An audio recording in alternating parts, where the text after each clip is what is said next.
Yeah, those supposed to be church bells. Because normally this is well, I guess before it was called Steve's Sunday School, and I've also called it what was it, the Sunday Show. But I guess Jimmy utilizes that now. I don't care, whatever. First of all, if you guys can hear me, please let me know. Not going on camera today. I'm not beautified, and well, it's just going to be voice, and it's probably not going to be very long. Unfortunately, I was going to have Julie Virgo join, but she had something immediately come up, and so that's not going to happen. But maybe somebody else will. If they do want to let me know, I'll give them the invite. So, anyways, this probably is going to be very long stream, but every time I say that, it basically is not the case. But I did want to touch a little bit on some of the I hate to say the F word so early in a stream because I'll get demonetized, so I'm not going to say that. I'll say shenanigans, dishonesty, about what words like lies or narrative or inflicities, things of that nature. So maybe you guys can kind of fill me in, because I get all this shit secondhand. Oh, I just said a curse word. Oh, that's already done. So I get a lot of the stuff really secondhand, and I don't know these people that these names come up. I don't watch any of them. I don't give a damn about any of them. I just don't know who they are, and I don't care to. I don't watch anything by this Charlotte person. I don't watch anything by Waxy. I don't watch anything by who was that other person on there? Oh yeah, K Opinionated. I don't know them. I don't want to. I don't care. They're of no interest to me whatsoever. But unfortunately, there's been rumors going around that I have been sending death threats to people. Well, that I kind of take notice of. You know, there's things that I normally just blow off, right? Because I address evidence, not allegations. But this has been going on for quite some time, and a lot of people have been talking about it. So I figured, okay, I'll do a quick one and done on it. About why these people, for some strange reason, started to drag my name through the mud and say things that just completely were just beyond morbidly false. Yeah, infelicities. That's a word, isn't it? Yeah, I mean, what's wrong with that, Smitty? You got a problem with infelicities? Right? Things that are inappropriate, especially remark or expression, as an infelicity. Or falsities. How about that? Would you like the word falsities? But people have been asking. A lot of people have been asking these people for evidence, and it's just been going on for a month now. I'm like, oh, look, they're not going to give evidence. What are you going to do, right? So I'm just kind of lurking in the background. But unfortunately, I see it come on my timeline a lot, and Kay for some reason decided to unblock me, and I was like, look, you allow this on your platform. You allow these people to come on your platform, say things that you just have no evidence for whatsoever. They didn't have any evidence for because it just never happened. And you agreed with it. You're like, yeah, well, you know, there you go, kind of thing. And I'm like, wait a minute, what kind of content creator are you? Look, if you want to be a content creator and be the Alex Jones type of content creator where all you have is allegations with people, and that's fine, but let people know that's what your platform's about. Don't try to be this commentator that says, oh, I'm going to do commentary on what's going on in the communities, and then allow people to absolutely lie on your channel. There's a distinction to be made there. Look, I'm not a commentator. I don't do commentary. I do reviews, and if people want to put that under commentary, I'm okay with that. I mean, it's a form of commentary. I'm fine with that. But I'm not part of the commentary community that, you know, does these commentary videos on 90-day lockup or life after fiance or whatever the freaking shows are called, right? I don't watch any of them. People were spewing, oh, Steve watches Team Mom. He's in Team Mom groups. I've never seen an episode of Team Mom in my life, any of them. Did I know some of them? Yeah, I still talk to Matt Beyer every so often. I hear from him quite frequently, and I have talked to, what is it, Ashley Siren, you know, but I mean, I don't watch their shit. Just like Chrisley. I know who Chrisley is. We talk, but I don't watch his stuff. I might. I told him I heard he's funny, so I might watch Todd Chrisley's, you know, Chrisley Knows Best, but it's nothing I get into. So I don't get into any of those things that they do commentary on. And plus they do commentary on other people on YouTube that I just, again, no interest on. Shane Dawson or Trisha Paytas or Gabby Hannah. I don't care about those things. I'm not going to do when have I done any reaction videos?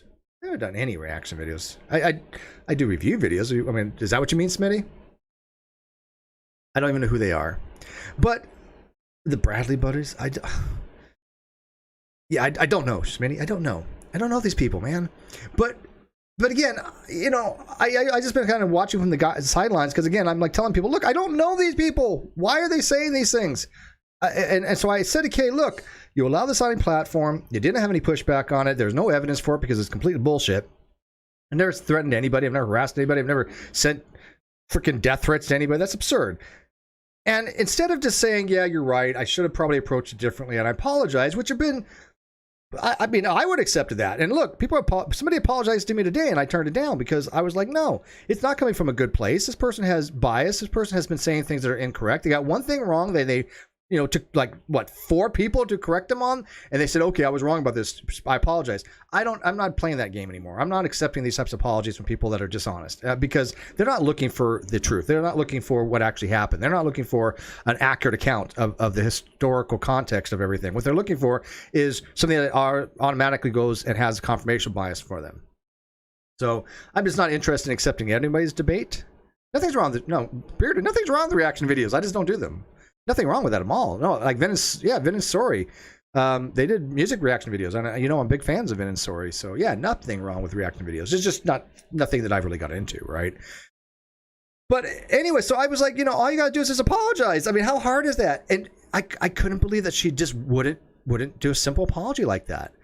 And I got thinking, well, why is it? What is it that she won't apologize? Why? I mean, she knows she's screwed up. I mean, she knows it's nothing to these stories.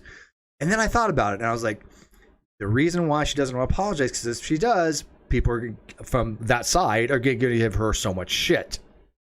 And she's afraid of the backlash. Now, again, this is speculation. Of course, it's speculation. I don't know this for a fact. This is my own speculation. And speculation is fine if you treat it as speculation.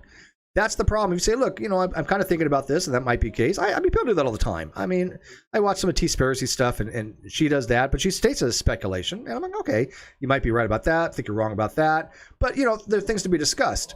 But they were not treating these things as speculation. They were outright saying these were facts, that they had this overwhelming evidence of my involvement of things that I was never involved with.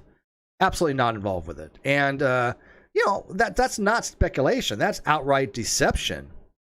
So I was kind of surprised that Kay wouldn't apologize for that. But because of that, though, you know, where does my onus come in as far as like ethics to say, okay, well, if somebody does eventually apologize, you know, do I have to accept it? Do I have an obligation to as somebody who tends to virtue ethics? No, I don't think that I do. I don't think anybody has to accept an apology if they don't think it's sincere. And I don't think if it comes from a good place. And I think that if now Kay apologized, I don't think I would accept it because she had her chance to apologize. She turned it down. And I'm not going to say much about it. I'm not going to like go, you know, a year from now bringing it up. I mean, other people are probably going to, but what am I going to do? She doesn't want to apologize, fine.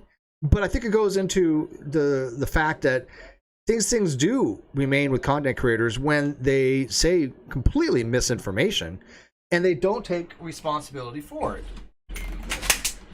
So, sorry. So when they don't take responsibility for it, people recognize these things. People go, hey, you know, you said this before, you didn't provide proof for it. You know, are you going to like change and retract it or modify it or show us evidence? And, you know, even if she said, look, this is what we believe. We said we had evidence. We don't have evidence. When we do, we'll provide it. Maybe somebody had been appeased by that. Maybe. But it didn't even have that. So I don't know. Like I said, do I have an onus to just forgive and forget? I don't think so, especially the crap that I've been through with the people, you know, that we left years ago that are still roaming around. I mean, anytime this channel goes live, you'll see them pop up every so often on Vic accounts on the chat. That's why I put it on members only for 10 minutes. I had an hour, but poor bearded heretic couldn't chat, and I felt bad. So I put it down to 10 minutes for him. But you always see them that come around. You always see them pop up because they don't understand no means no. They don't understand that nobody wants to have anything to do with them, but they want to be relevant. But people don't forget. People don't forget what the hell these people have done and what they stand for. And I think it's going to be the same thing when it comes to Kay and this Waxy person, who I've never talked to in my life. I don't recall ever having a word with the woman. So how the hell does she know all these things she claims to know about me, that I've done all these horrific things and all these horrible things that I've been accused of, when she's never even talked to me? She knows nothing about me. She's never watched a single one of my shows, I don't think. And yet I'm this evil overlord doing all these evil machinations and ordering people to go dox people and harass people and comment negative on their videos and send death threats and all this other shit. It's like, if there's a shred of evidence for that, all you gotta do is show it. I gotta tell you, my audience would love to see that. They would go out of their minds if they had evidence for that. And I probably wouldn't be able to stream ever again. Just like, what was it, Creepshow Art. You know, Emily Artful just annihilated her. Why? Because Creepshow Art was shown to be doing very unethical, evil things. You know, and so if people are going around sending death threats, that's not a good thing. That is unethical. So I think that, you know, it's kind of stands on its own that because they didn't show any evidence, because they didn't even offer to apologize, that these are not honest agents. These are not people looking for an honest dialogue. They don't want the truth. If all Kay had to do was say, hey, we really messed up. Yeah, we got caught up in the spur of the moment. I was agreeing with them, but I take it back and I apologize. I shouldn't have let them, you know, run these ridiculous accusations. We know there's no evidence for it, and move on. And I don't think anybody would have cared at that point. When they're like, okay, fine, I accept your apology, because I do accept people's apologies when it's in earnest, when it's an honest apology. But there are people that I'll never forgive. There are ex-mods of mine and ex-people from the Great Debate community that have done such morally egregious things to people I care about, and to me, but more to the fact that the people I care about, that they're unforgivable. And I'm not Jesus. I keep on saying I'm not Jesus. I don't have to forgive. But I do have I think an ethical obligation to at least forgive the people that deserve forgiveness. They're not that. And I don't think at this point the content creators like Kay and Waxy, and I don't even know what the hell her content's about. I have no idea that she even had a channel. And Charlotte, who again I've never talked to at all. I guess she's been kind of running with this as well, from what I understand, but I've never talked to the woman. Why would I ever want to forgive those kind of people? If I give them a chance and they don't take it, how many more chances do I give them? I mean, do you think they ever gave me a chance? Do you think they ever gave me the benefit of the doubt? Do you think they ever gave me any of the 5 C's? Do you think they ever gave me any charity, or, you know, any context, anything? Of course not. No, none. But I'm expected to give them charity? No, that's not how it works. I mean, Cheshire and I have made that very clear. The 5 C's are, you know, I think rather prescriptive. They're not just descriptive like Greece's maxioms, but I think that you can flaunt them, and there's reasons to flaunt these 5 C's when you're not dealing with an honest agent. When you're not dealing with an honest interlocutor and an honest person, then why do you have to give them principle of charity? They're not somebody that's honest. You're not giving them benefit of the doubt, because you know that anything they do is going to be spun in a way that promotes what they want to promote, which obviously is very much incongruent with the truth. Oh, we had somebody drop in. How'd you get the link? I mean, hacker. I'm just that elite. I am that good. Do you want to be seen? I am the elite hacksaur. I'm not seen, but I can show you because you're all purdied up. I am? Oh, okay. I guess. Yeah. Sure. Go ahead and talk about this while I figure out how to do this. Talk about what? Who the fuck are these people? I've asked myself the same question. I'm just not. It's about a month ago. Who are these people? They're on Baxter Stream. I'm like, I don't know these people. I have no idea who this woman is. I have no idea. Okay, so I'm actually usually pretty good at knowing who's who and what's at what with which people, and I have no idea who these people are. No, and why would we? We don't deal with any of those people. They're from the Hatters community, I guess, and from the commentary community, and I'm like, why would I have any relationship to them? I mean, the people I do have relationships to that, you know, I like their content. It's because I like their content. Like look at like Aaron, right? Translator, entitlement translator. Yeah. The reason why I get along with her is I like her content. That's it. We're friends because I think she has good content. You can actually be friends with somebody whose content you don't like because maybe it's just not your shtick. Well, yeah. Well, I mean, okay, like Little Red. She knows I'm not a big fan of her content, but I have nothing against Little Red whatsoever. Although people have been making drama between us for some reason. I have no idea why. But that hasn't worked too well. Well, because they don't know our situation in the background, right? I mean, even when I was on vacation, I reached out to Little Rez and said, "Hey, look, I got nothing going on right now, and I haven't talked to you in a while. You want to catch up?" So they have no idea what actually happens in real life. They just don't. Well, I mean, we've known that for a while. We've known that for long enough time that a lot of these people don't know what having friends is, right? Like they don't understand how it might appear to somebody to be they might appear to be on very good terms with somebody because they've been on a channel together or they've been part of each other's content in the past. So like it doesn't even matter who. So just because you are doesn't mean you know them very well. Smitty it doesn't mean that you drinking. contact ginger ale and rum. And you're not showing enough shoulder for him, I guess. Oh. Yeah. Smitty, you're such a perv. Hey, it's Rez. Only because I'm not on camera. If I was on camera, he'd be doing the same to me. So. Yeah, no, Rez. I want to say hi to Rez, but also, yeah, no, I have no fucking idea who these people. I don't even know where they came from. I'm like, where did you see Rez? I didn't see Rez in the. Rez is in the chat. Where? I didn't see him. You missed it. I'm looking and I don't see. It's right. He's right above Letty saying that they're from a KJ fart cloud. Turn on live chat instead of top chat. I have live chat. I always use live chat. I don't believe you. No, I literally said, "Oh, I have it on top chat." Fuck. Fuck you. Fuck you. He's so mad. He's so mad. Wait a minute. I remember putting the. I know what it was. I know what it was. Okay, so hear me the fuck out. Okay? No, hear me out. I put it on live chat on the live streaming on the studio, but I was watching the stream from the video that I had not put it on live chat. Oh my Steve lied. Oh my god, cancel him. Steve, you fucking liar. I can't. But you know what's funny is I had to tell you the truth. I couldn't even lie to you and go. Gonna do that. Oh, I see Rez. Hi, Rez. Oh my god. Okay. All right, I don't need a minute. Okay, so I have both of them on live chats now. Thank you. Damn it. Oh my god. Well, because I knew I put it on live chat on the studio. So I thought you were gaslighting me and shit. But I'm like, oh, this is the video. Never mind. But okay. As soon as you see the problems you cause, Rez, you see the shenanigans you bring to us, Rez. I thought you were gonna blame me. Well, that would be too ezy. That's too easy.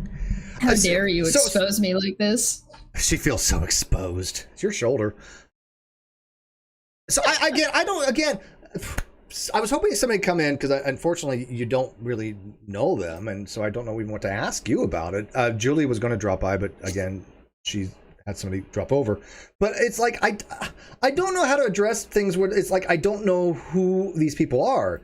You know, at least when Katie's lying about me, I understand who I'm dealing with. I know she's full of crap, and so when you're missing the context, right? You have you're trying to like play detective. At that point, you have to. They've made a claim, and you have no idea who these people are or where this claim has come from. With KJ, there's enough of a history that you can usually figure out like where the fuck she got this idea from. Right. I recently just watched my my malicious compliance video again, and because there was like this person had like gone and spun a bunch of bullshit, and nobody had like where she was getting it from, and eventually I actually found it because of the way I did my 7-minute scroll. I actually happened to notice it as I was scrolling through, and I found it. And so I was like, this is what she's turned into. How did we get here? But with these people, you don't know. You have no clue. Well, because, okay, it's very rare. I'm not saying it doesn't happen, okay? But it is very rare when somebody on that side completely just pulls something 100% out of their ass out of thin air. Most time, there's a 1% kernel of something there that they just twist to the point of irrecognizability, right? But it does happen. I mean, there are things that are just pulled out of the thin air. But, like, for example, when it came to like the whole VAW thing, I think that had a kernel coming from Nate's video. I think that he was talking about it, and so that kind of ran with that. But then what was pulled out of their ass was, oh, the judge put it under VAWA. Well, that was an outright lie. That was 100% pulled out somebody's ass and said, oh, sure, yeah. I'm just going to throw this out there. You so can kind I of knew the source on follow that. the thread.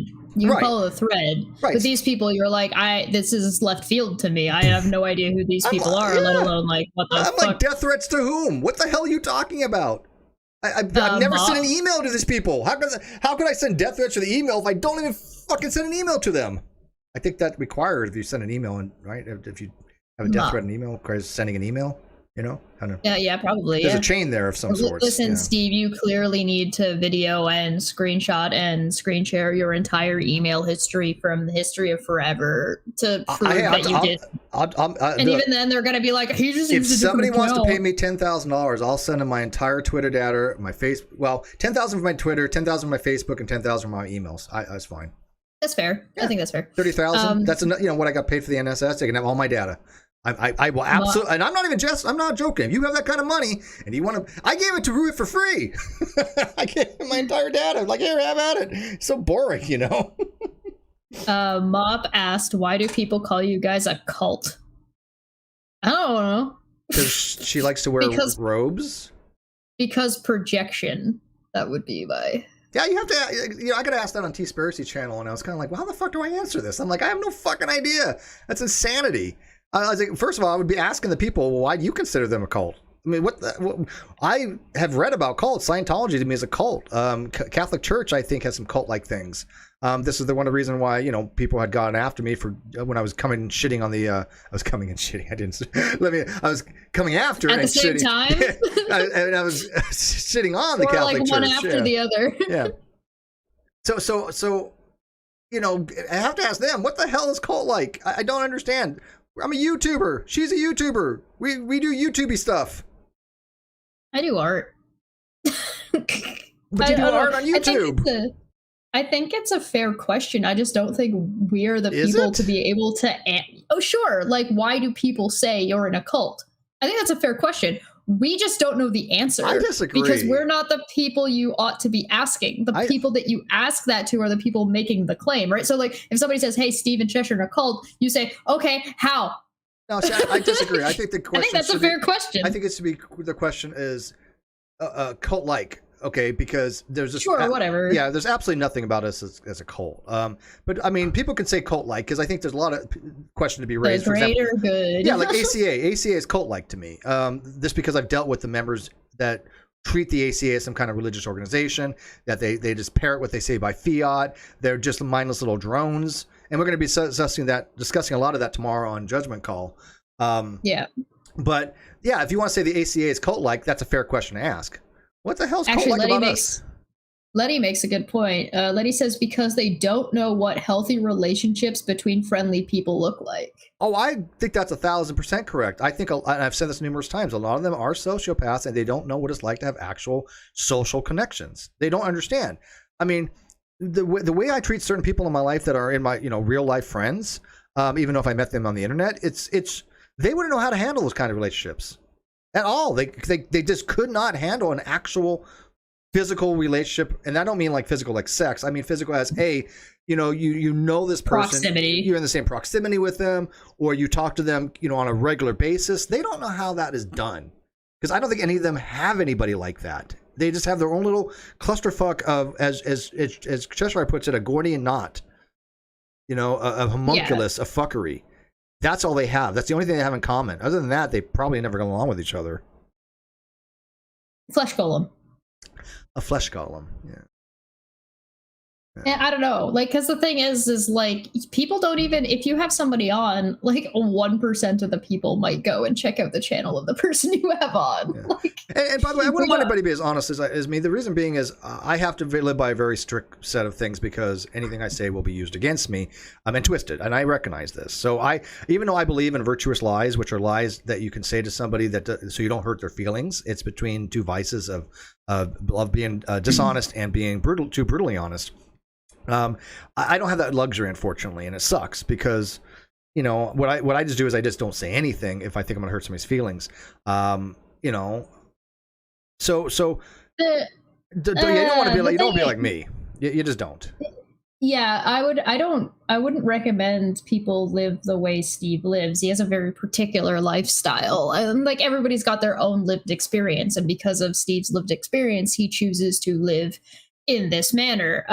Same goes for me. I wouldn't recommend that anybody live my life. I wouldn't recommend that anybody be the way I am. I would you can learn from us by observing, not by necessarily listening to what we say or doing what we tell you to. I mean, by observing what we do and how we handle situations. And you can take clips from here and there or whatever you want to grab from us that we put out publicly. Yeah, by all means, we're open books in that regard. But if you were to just start copying our behavior or our lifestyles, I would probably have a very big question mark as to why. Yeah, why? And by the way, you know what? Your haircut is actually growing on me more than it was before. I like. It's growing on me too because it's my hair. Yeah. Oh, but wait a minute. But I thought, from what I understand, I've been told by somebody, one of the troll people, that that mocking someone's hair is not body shaming, even though it's part of the body. Not quite sure how they thought that through or didn't, as the case may be. Yeah, so I saw that, and I think I might end up talking about it later, but probably on a Dumb Feck Friday. I'm gonna wait and see what happens this week. I have a couple things in the wings, but I'm gonna wait and see what happens this week. But mocking someone is for a feature is not all indicative towards body shaming. I don't think. I wouldn't umbrella all of it under that. So if you draw the line between like mocking and body shaming instead of hair and body shaming, I might be able to get on board. But it was like hair, what? What? Yeah, that was. But they were so adamant about it. They were just like, oh well, people are stupid or something because they think that talking about her hair is body shaming. Well, yes, it is. There's actually a part of different varying religions that require you to wear your hair in a specific way, and if you don't do that, you will be shamed and shunned for it and mocked for it. So yeah, that would be body shaming. Now, if you want to have the discussion about whether or not what happened was body shaming, different conversation. Yeah, and by the way, I'm kind of wondering why during that whole fiasco and that hangout last month that they didn't really talk about you. I mean, nobody said, "Oh, Chess was sending out death threats." It was all me. It was nothing about you. I'm like, hey, wait a minute here. Come on, I am being shafted. Yeah, she's like not cool enough to send out death threats or something. I mean, can't make shit about her. I thought I was the elite hacksaw. How come I'm not being the one who made the spare account for Steve? But here's the thing. When they asked for evidence of it, they actually said, oh, but her account was hacked and all the evidence was deleted. Nobody threw your name out there. I was like, wait, what? How come I didn't get blamed? Yeah, well, obviously, Chesh hacked my account. That would have been in line with previous shit that they put out. Yes, but they didn't. That'd be a that. little bit. I think they're neglecting. I think I feel neglected. I'm kind of hurt. I'm not offended as the time that they tried to score us all by who was the worst people, and I was at the bottom, and I was very offended. But that bothered me. Being that low on the totem pole. Right? So they scored us all, and it was like, I think it was you and Reds and Kyle and me, and I think like Sean. And so Kyle was at the bottom, then me, then Sean, then Reds, then Steve, which is kind of weird because the only one of us who's actually got any issues besides Kyle, let's just ignore Kyle for a minute and say Sean, there was some shittery that went on with Sean. I think we all agree, but Reds hasn't done anything. You haven't done anything. But the reasoning was what was the thing though? What was the ranking for? Okay. For who's the worst person? Who's the worst? The most morally worst, bad person, right? Okay, so their reasoning was Sean for obvious reasons, Reds for hosting the fundraisers, you for talking to a guy, and I'm below all of you for telling people they should murder babies. Yeah, How the fuck? Damn. I mean, come on, you people out there. She should have been at least 1.5 or something. I mean, right? We should have clearly tied for first place. At least maybe. Well, I would say tie for second. I'm the worst, but I mean, oh, come on. But all you did was talk to a guy. I'm running around telling people to murder 3-year-olds. Yeah, but, come on. Yeah, but look what Reds did. You know, Reds tried to help people. That's how unethical is that? Trying to help people. I mean, listen. I have worked very hard, and I am offended that I was so low on that list. But I beat Kyle. Yeah, at least I was above Kyle. Yeah, you beat Kyle. Hey, congratulations, man! It's official. Cheshire is worse than Kyle. Congratulations! So far in the ranking system, I have beaten Kyle in every contest. You know what? You know what? Because of his narcissism, he's probably pissed at that. No, I'm the worst. I'm the worst. He might be now that we brought it up. I think he was from day one, but I mean, trying to get people to understand that was a very difficult task. That's why when he was like, "Let's make this public," I'm like, "Oh, this is not going to go well." Oh, no, everything about that was just a brilliant idea. I cannot possibly fathom a world where that was a bad not so much idea. For him. This is why, okay, well, you want to do this. Let's go, okay, fine. This is not going to go what you think it's going to go. I mean, for those who haven't figured it out now, the DA is wanting to press charges for perjury. That is something the DA wants to do. They just have to have a DA willing to initiate it because the DA cannot. But that's pretty well a forlorn conclusion. And when the DA wants something, the DA gets something. You know what I'm saying? Oh, yeah. Where the hell was Mania in all this? She wasn't even on the fucking list. Come on. Yeah, she's basically a serial doxer. I don't know what you mean. And yet Kyle. Okay, so wait, Kyle would be worse than her then, right? On the list. Yeah, Kyle's worse than Manya. Manya couldn't even beat Kyle. Damn it. Yeah, she wasn't even in the list. Try harder, I don't Manya. know. Try harder. 82 wasn't. I don't think 82 was in the list either. Like, I'm just disappointed. I'm being selfish about this. I was disappointed for me. I should have done better in that, and I need to try harder and have more conversations with some guy. I think you should just go on your channel, say some things they don't understand, and eventually you'll get there. You'll be number one. Oh, okay. Here, let me. Can I start now? Yeah, go ahead. Steve's not really that bad of a guy. She lies. Don't. Shocking, why would you believe a goblin? Right? Yeah. Racist? Well, you know, and it's so funny. It's like, okay, these people hate me. Fine, whatever. I hate them too. I want them not to come around, and yet they still do. Who is the harasser at that point? I don't go into their videos. I don't go into their chats. I don't have anything to do with them. But they will not leave us alone. Who's the harasser at that point? That's all it is. I don't know. I went over this on Friday. I was explaining, like, one of them had described what harassment is poorly, which was really funny because they explained it like in the simplest fucking terms possible. And she was talking to another one of them, so that way they would understand. So it's like, you are you all 5? And they, like I said, they can say whatever they want on their channels. You know, obviously, you know, there's stuff that I would wish they would be honest about, but I know that won't happen. You know, so I understand they're going to lie on their channels and they're going to manipulate it, whatever. I don't watch it. People want to watch it. I don't care. Matter of fact, I can tell you right now, nobody's come to me and said, "Hey, I watched this on your video. We want to comment on it." Nobody's done this. Nobody cares. If we had like, remember how Steve went from having like a mob to now he's got a cult?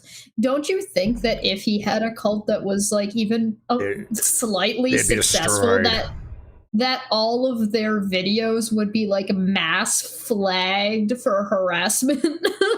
Don't you think? Yeah, so I started off especially under YouTube's new terms of services for harassment. I started off with the following, went to a mob, then I went to a cult. What's next? God King? You know? Pretty sure we got you as a god emperor, but there is also that syndicate video, which basically turns into an elder evil that was trapped within the internet. Well, and like I said, at this point, all they do is I love that video. They're just busting their own narratives because people see I right through it. really wish. So like a handful of them all posted that video, and I really wish I knew which one of them made the video. Like I really wish I did, because I to applaud them, because like that video is amazing. I love it. No idea. Like I said, I don't deal with that nonsense. So I don't. If I'm gonna do a review on video, I'm gonna do a review on something that I find to be informative, right, or has value to it. But yeah, I mean, so it's kind of like, you know, we'll come full circle. Maybe people in the audience can tell me what the hell these people were talking about and why you think that they were so willing to go along with the story, even though they had no evidence for it. And worse, one of them actually even said, well, I've been talking to Unirock and he has all the answers. Well, that came to no fruition whatsoever, shockingly so. Oh God. Yeah. I'm sorry, if you're going to Unirock for information, you've automatically made a poor life decision.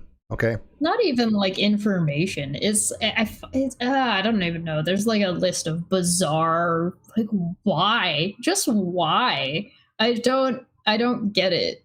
Yeah. A lot of these people seem to be okay with the idea of the victim going and talking to their abuser, harasser, or whatever. Have any of they seem to be okay that this is a good idea. Have any of them tried to reach out to you? Of what, the other people that I've like blocked and said I want nothing to do with? No. Of like these waxy people, whoever the fuck. I don't. No, I've heard. Okay, the closest I heard somebody had told me. I'm not gonna say who, obviously, but somebody had told me that Waxy wanted to get in touch with me, but she couldn't message me because I wasn't following her. Okay, that seems like a legit thing, because if I don't follow you, you can't message me right now. Okay. It's almost like you don't know who she is. Weird. So I found her. She was following me, right? And I said, okay, this story seems plausible, right? Because she's following me. So I followed her. Didn't send anything to her. But the DM, but I said, let them know the DMs are open. Haven't gotten anything.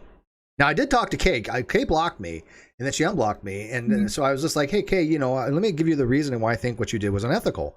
Because, you know, when you have people come on and they're running a kind of a narrative that I think is full on accusatory of things that are criminal behavior, right? It's not just this is a bad person that did this. This isn't like this isn't like fallacies right. Or you kind of lied about this thing or anything like this. Is like going to harassment, death threats. This is a full on accusation of a crime, right? For crime, yeah. And there was very little pushback. She said, "Well, I was asking for evidence." So it's like, yeah, I heard that, but it was very, very like kind of like wishy-washy, asking for evidence. And at the same time, she's like, well, there you go. It, you know, yes, we all know it was Steve. And again, it just, instead of just saying, hey. Wait, which channel was this again? Was this on Kay Opinionated's channel, Kay Baxter. Yeah, what's the name of the channel? Kay Baxter's channel. That's the name of the channel, Kay Baxter. It used to be called Kay Opinionated. Okay. She changed it, I guess. Oh, okay. I think I know who that is then. You went on their channel, right, to do that interview? I've never been on her channel, no. Oh, okay, no, I'm thinking of something else then. All right, okay, no, I know where we're at. This was all on Twitter, and Amanda, I'll get to the link here in a second. But this was all on Twitter, and I was like, man, all you got to do is this. I don't understand this. I'm giving you an out here. All this can go away, and I've done this to Kyle as well before, you know, telling him how to resolve this thing very early on. He didn't take me up on it either. But I was like, all you got to do to resolve this is just say, hey, look, yes, you know, I messed up. I'll get better as an interviewer and things of this nature. I probably would have said, okay, I accept that, right? The thing is that I saw this happen on Twitter just today, is whether or not, and you were asking it here before I came in, whether or not are you obligated to accept an apology? And I think a lot of that has to do with how you understand acceptance. Because if you take acceptance to mean that you're accepting that person back, versus whether or not you mean, hey, listen, I more acknowledge that you've apologized, this is quashed, but I don't want anything to do with you anymore necessarily. I'd be more inclined to yeah, that would have been the case one situation. Direction. You know, because Kay goes, well, you could have came on the panel, because people were saying you said they didn't have enough pushback. They had that poor Carly girl that was the only one there trying to do any pushback, and maybe pickle a little bit. But Kay was like, well, I would invite you. I'm like, you think I'm gonna go on a panel where there's somebody there that has accused me of sexual harassment? Are you out of your fucking mind? Right? That's not going to happen. That was funny. So somebody that I for a year now has been trying to take to court. You think that I'm going to be on a panel with them? No. And then she said, "Well, you could have come on a different time." I said, "Look, had you approached me earlier in a fair manner and said, I think I would like to hear your point of view, blah blah. Maybe I would have considered it." But she had people on there of people accusing me of a fucking crime. And she had no pushback. I'm not gonna really trust that person. It's a joke, right? It's a joke in like two directions. One is that she's trying to push responsibility for what happened on her channel onto you, as if you were supposed to like preemptively know anything about this, and or have the wherewithal or the stupidity to go onto a stream where people are accusing you of a crime as if it's just some fucking game, versus like. Taking any kind of responsibility, as in like, hey, I'm gonna have these people on, or hey, I had these people on, I'm going to reach out to you, right? Right. And Monty, can you get some headphones? What? Is something wrong? You're echoing like big time. Oh, okay, give me a second. You can hear it through your thing. But yeah, I mean, I was just like, look, I went on a T-Spiracy's channel. She conducted a fair interview. That was the one I was thinking of. Yeah, that was T-Spiracy's. Yeah, that was fair. Now, people had asked her, other questions she didn't get to, and my thing was, look, I'm only going to answer the questions you asked me. I'll let her decide that. And I said, you can ask me anything you want. There was nothing off the table. Same thing with Roadhog. Nothing was off the table. And yet he was still told, oh, well, Steve's told him what questions he could ask and what they can't. That's an outright lie. Again, these people have no compunction about lying whatsoever. They just don't. And even Roadhog, why would I have agreed to that? And I was like, why would you have? Why would you? Yeah, that's a good question. I'm the one that says, ask me anything you want. Get the truth out. Go for it. Actually, you know who did do that, who wanted the questions ahead of time, was Kyle when he interviewed with Nick. Correct. And I don't know if anybody's looked at those questions, but and Nick wanted to interview me, and he said, I'll get you the questions, and I was like, I don't care, it doesn't matter. But then I was like, yeah. But then I was like, oh no, I'm not. Hell no, I'm going to interview with him. But I mean, at the time though, I was like, if I decide to, but I was like, why do I need to? I mean. I don't see a purpose for this, because they're just anything at this point they're going to try to use against me and manipulate, which of course they did, even in the court record. I mean, they got involved in legal proceedings that had nothing to do with them, just like they did with the whole Toddy Westbrook thing. People have got involved that had nothing to do with them. Well, it comes down to like the ethics of doing interviews, right? So like there are different expectations and different standards depending on what kind of show you're doing. So in some cases, it makes sense to ask, like, to be given the questions ahead of time. Yeah. And in some situations, it doesn't. It depends on the show. It depends on what you're talking about. Sometimes it's appropriate to give the person a heads up because they have to refresh themselves on whatever it is they're going to be talking about. So if you're picking like something hyper in-depth about history and you're bringing on somebody who knows history, then you might want to give them a heads up about, hey, listen, I'm going to be asking about this specific event in history. Make sure you've got your notes in order about that event. But if you're talking about something a little bit more candid, like I never gave questions. So I did a couple of interviews with people who knew Katie back in the day, and Katie has never not been allowed to come over to my channel, but she's never been invited. But there's a line of like, Katie has her own platform. She doesn't need me to interview her. She doesn't need me to talk to her to get out what she has to say.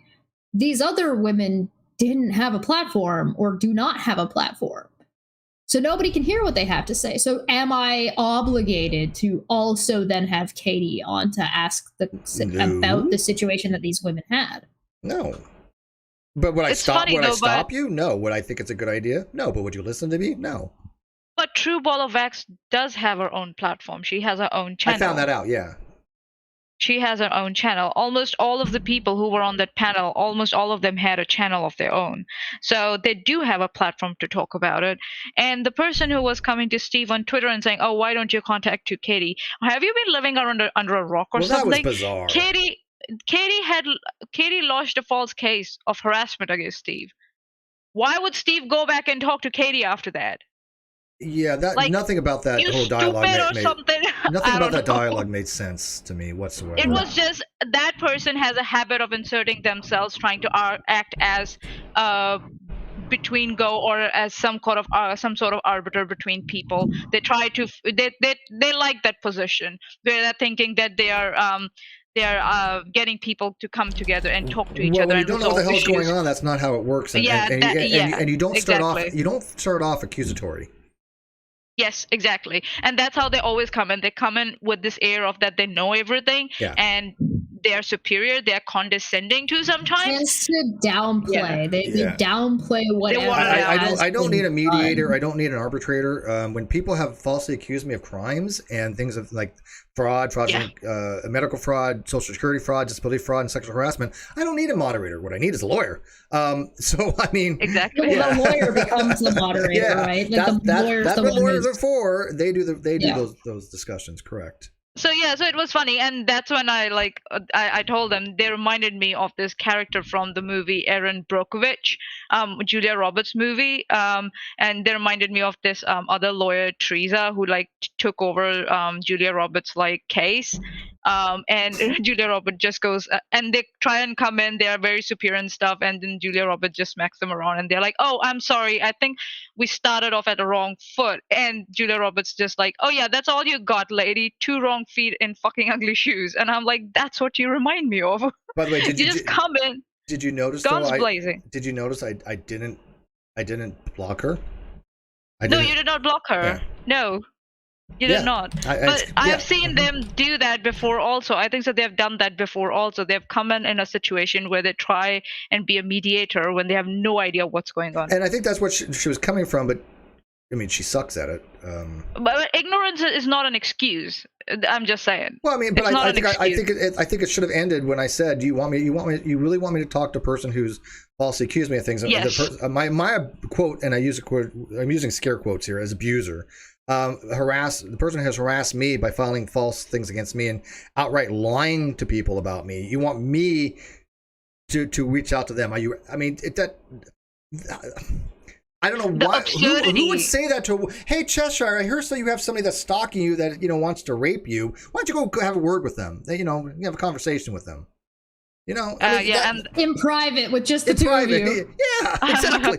Over drinks. That very person has accused Steve of harassing them in private. Okay, cool. All right. And also, I don't know who this true ball of wax person is that came in. I'd heard them going around on various channels talking, and then they came in on K-Bax's channel and they started making these claims. And I was like, but where's the evidence? But what they have done in the past too, they have made claims about BX Beast Boy also. And then when BX Beast Boy was like, present me the proof, they start acting like all this, oh, I don't have it on my hand, I'll get it to you by tomorrow, and then they just disappear. And that's what they did again. This is a repeated pattern of behavior from them. Does this sound like clout chasing? Could be. But BX wasn't having any of that. BX totally called her out on that and said, "You come on my platform, you're spewing this nonsense, you don't have the evidence ready, you want me to give you a day? Are you out of your mind?" Yeah, he totally called her out on that. And you nasty fam. You nasty. You nasty fam. You nasty. I love Garfield also, when he just he just shoves BX Beast Boys in a cupboard, and the BX Beast Boy is like, listen to me, and he's like, nope, you're back into the cupboard, I'm out now. I don't recall, and I may have, I don't recall hearing Waxy prior to that K Baxter hang. I don't recall. I may have. I recall it. I have listened to her. I listened to that live stream where But if I did, she was nondescript. But what she does is also she has a history of, she will say, oh, first she will start with, oh, you said it, and they were like, oh no, you didn't say it, but people in your live chat said it. And then when the person were like, okay, who said it in my live chat? Do you have screenshots? They were like, then she will go like, oh, I don't have it on my hand right now. I can't go back. I don't remember the timestamps. Can I give it to you by tomorrow? And then she disappears. Yeah, and that's what she did exactly people this hope time. they forget. And by the way, things that are said in a live chat may not necessarily be true. I know that's hard for people to believe. Exactly. But they don't seem to have any filter. They don't seem to have any critical thinking skills to say, okay, what's the evidence behind this? They just hear something and they think it's reality TV. It must be the case, It's so sad, man. It's like it happened today, this morning, isn't it? On Twitter, someone came in. Oh, you deleted all the videos of the KJ when you were under an NDA, and Steve was like, hell nah. And then Intrigue Feline was like, here's a screenshot. Like people were, if the videos were hidden or deleted, how come the people were making comments during that time on this video? And then they're like, oh, and then they started like tagging all those trolls and you said you had screenshots, bud. Can you give me the screenshots? Nobody came to rescue them. You mean you never even saw proof of that, and you just came and it's like oof. It was outright lie, and they got I was busted. really disappointed when fucking Dick Dawson did that. Manya took a break from Twitter, and the first day she comes back, Dick Dawson is accusing her of calling CPS on Amy Hogan, and it's like what the fuck? I don't remember that.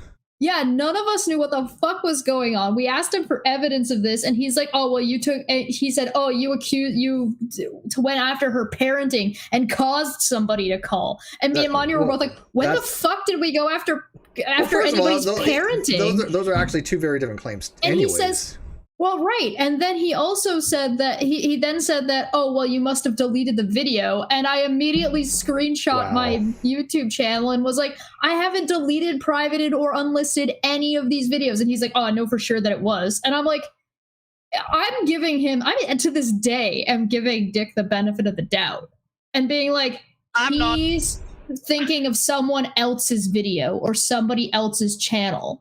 And he's getting them confused, not mine. And it was fucking weird. Which is quite possible. I mean, he might have saw something else. But he never corrected it. He never really went back. He was just like, well, I remember it, but you know. And it's like, that's not apology. Like that guy the other day, he actually said, I remember watching videos get deleted. No, you didn't.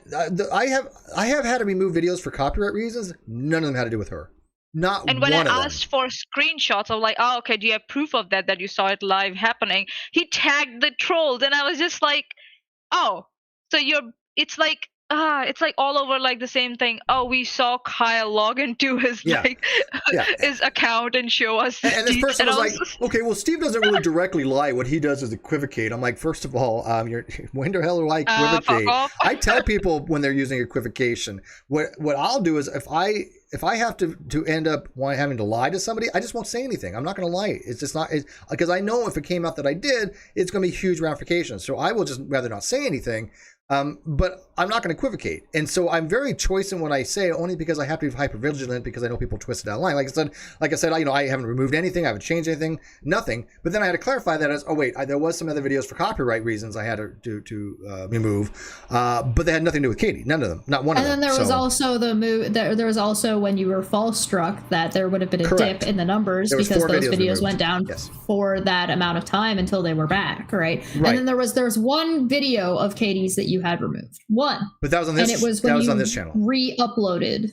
Oh, it was on this channel. That was on this channel, and it remained off, and that was because she copy struck, right? So I didn't remove that. So this narrative that I had to remove anything for that NDA was just bullshit, and I was like, no. Matter of fact, my lawyer said they want to go after me to try to get me to remove things in a different lawsuit, and I was like, oh, let's just do that then. That's one of the reasons why. That's what the NDA says. That's why I was looking at what was on the NDA, what was in the affidavit, then what was on the NDA, and then what anything in the NDA actually meant. I agree with Steve 100%.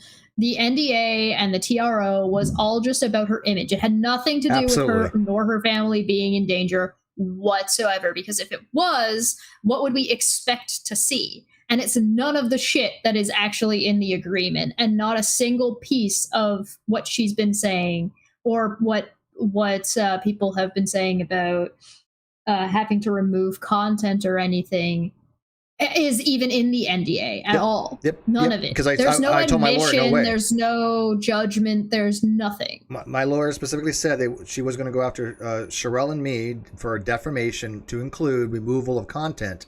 And I was like, oh, okay. But he's like, when she files this, you just file your defamation lawsuit. Yeah, and that's part of the NDA until further pending. We both were filing litigation. Suits. We both were planning to do a defamation. Now, she had nothing against me. She had no evidence for a defamation suit against me. She may have with Sherelle, but my name was just tacked on that. It was just to silence me, and I was like, whatever. I'm as long as I do commentary on her, I'm cool with that. And because I was just like, it's also funny, like now that the other arrows that she has got, those also come under the Violence Against Women Act, isn't it? And those also, if I'm not wrong, those arrows have also been checked off under that act. Well, it's not but under no the one's act. bringing. It's not under the act. It's under 18 USC. Gotcha. Yeah, so it's under what's called. It automatically goes, if I'm wrong. Well, yeah, it's pro forma, right? It's the pro forma, yeah. Fair credit. What is it called? Yeah.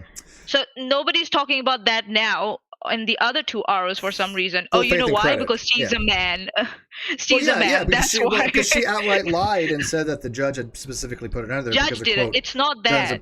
Tons of evidence, and it's not. It's for a lawyer out there to specifically on principle repeat that lie again and again.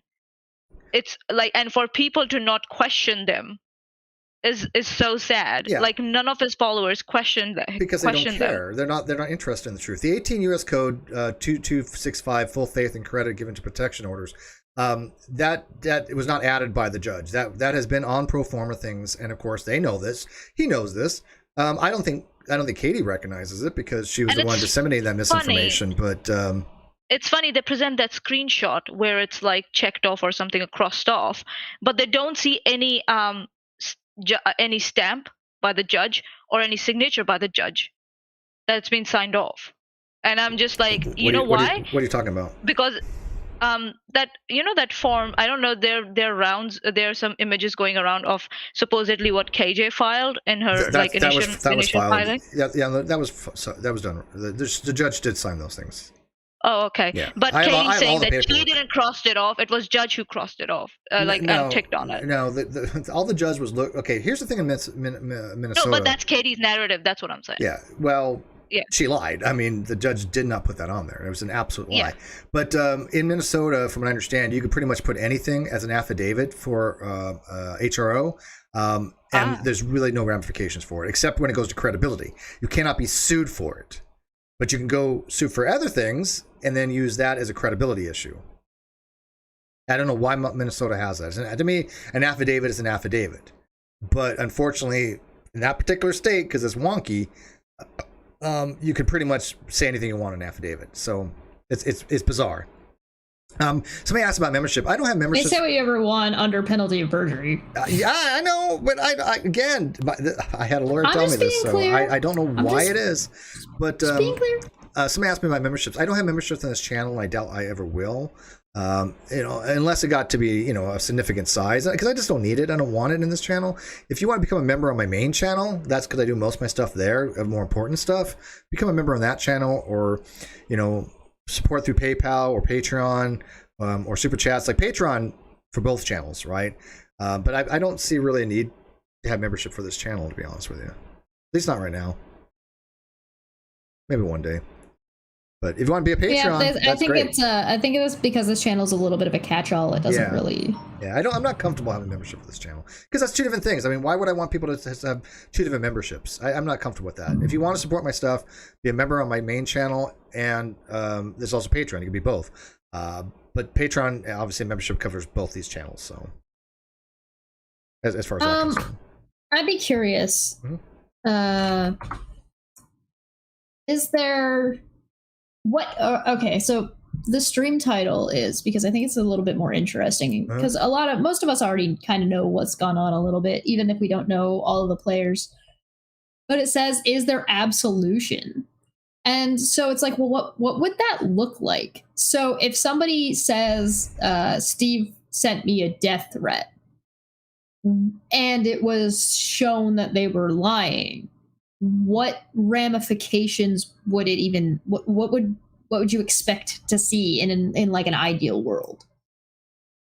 Yeah, I think that'd be a hard thing to get over, a hard thing to for me to forgive. I mean, so you're talking about forgiveness, not necessarily. Well, I mean, absolution is a form of forgiveness, right? I mean, sure. Forgive and forget, and everything's hunky-dory kind of thing. You have to first give absolution before you can forgive someone, isn't it? Or absolution needs to happen before you forgive someone, isn't it? I think it's kind of the other way around, personally. I think you need to forgive before you have absolution. Oh, okay. But I mean, even still, I mean, her question is a very, valid question. What would it look like for somebody who is is asking for forgiveness? What contrition do they need, right? Right. I mean, if I let's say Cheshire has a transgression against me, and I forgive her and I grant her absolution, which means that I forgive her for what she's done, and I don't want her to feel guilty for it. I don't want her to feel upset by it. I don't want her to have any more remorse about it. It is done. It's over with. That's the absolution that's involved in moving past something. So you forgive them, and then the absolution comes second. But what would that look like if Cheshire said, "Hey, Steve sent me death threat, and look how close I am with Cheshire. For her to do something like that, it'd be 10 times worse or 1,000 times worse than some stranger I've never fucking talked to in my life, right?" Double check to make sure it's not April 1st. Oh, the things you do on April 1st, man, that's just mean. You cruel. You cruel. But no, I mean, you nasty, fam. You nasty. I'm not stealing that. I love that little jingle. I like it's it such too, a but I'm not stealing jingle. it from. I like his jingle. I gotta admit. No, I'm being So what do you think? Homage. What do you think Waxy would have? Waxy and Kay, what do you think they should have done to ask for forgiveness to get absolution? What would you have expected, Chesh?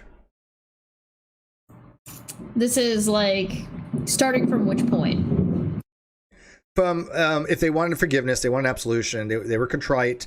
As somebody pointed out, is genuine penitence. So they wanted penitence for it. They confessed that they did something wrong. No, I mean, like, from which point, like, at when? Like, right after that stream, or like within a short? Because there's two types of forgiveness. There's like this is an ongoing slight. Before it would have been a lot easier. Now it's much worse because they've just a month later people are still asking them and they're not letting it go anytime soon, which is one of the reasons I'm actually decided to have this discussion, because it's nothing that's dying off, and I think people will kind of want to hear my view on it. But let's go from now. Okay, before I think it would have been kind of easy or easier, maybe. People got wrapped up in the moment or whatever the bullshit they want to say. Now they can't have that excuse, and the fact that they were going to Unirock to get quote evidence, that just exacerbates how that. That's just like absurd. That's just laughable. Yes. So I think so. That was a kind of a threat. Oh, if you ask me again, I'm going to go to Unirock. It sounds like more that they're hiding behind Uni, and Uni's the one. It's like as if Uni would throw you under the bus in like half a fucking second. So Kyle's Gophers had asked me, had Waxy or Charlotte ever come to you and ask questions of you? No.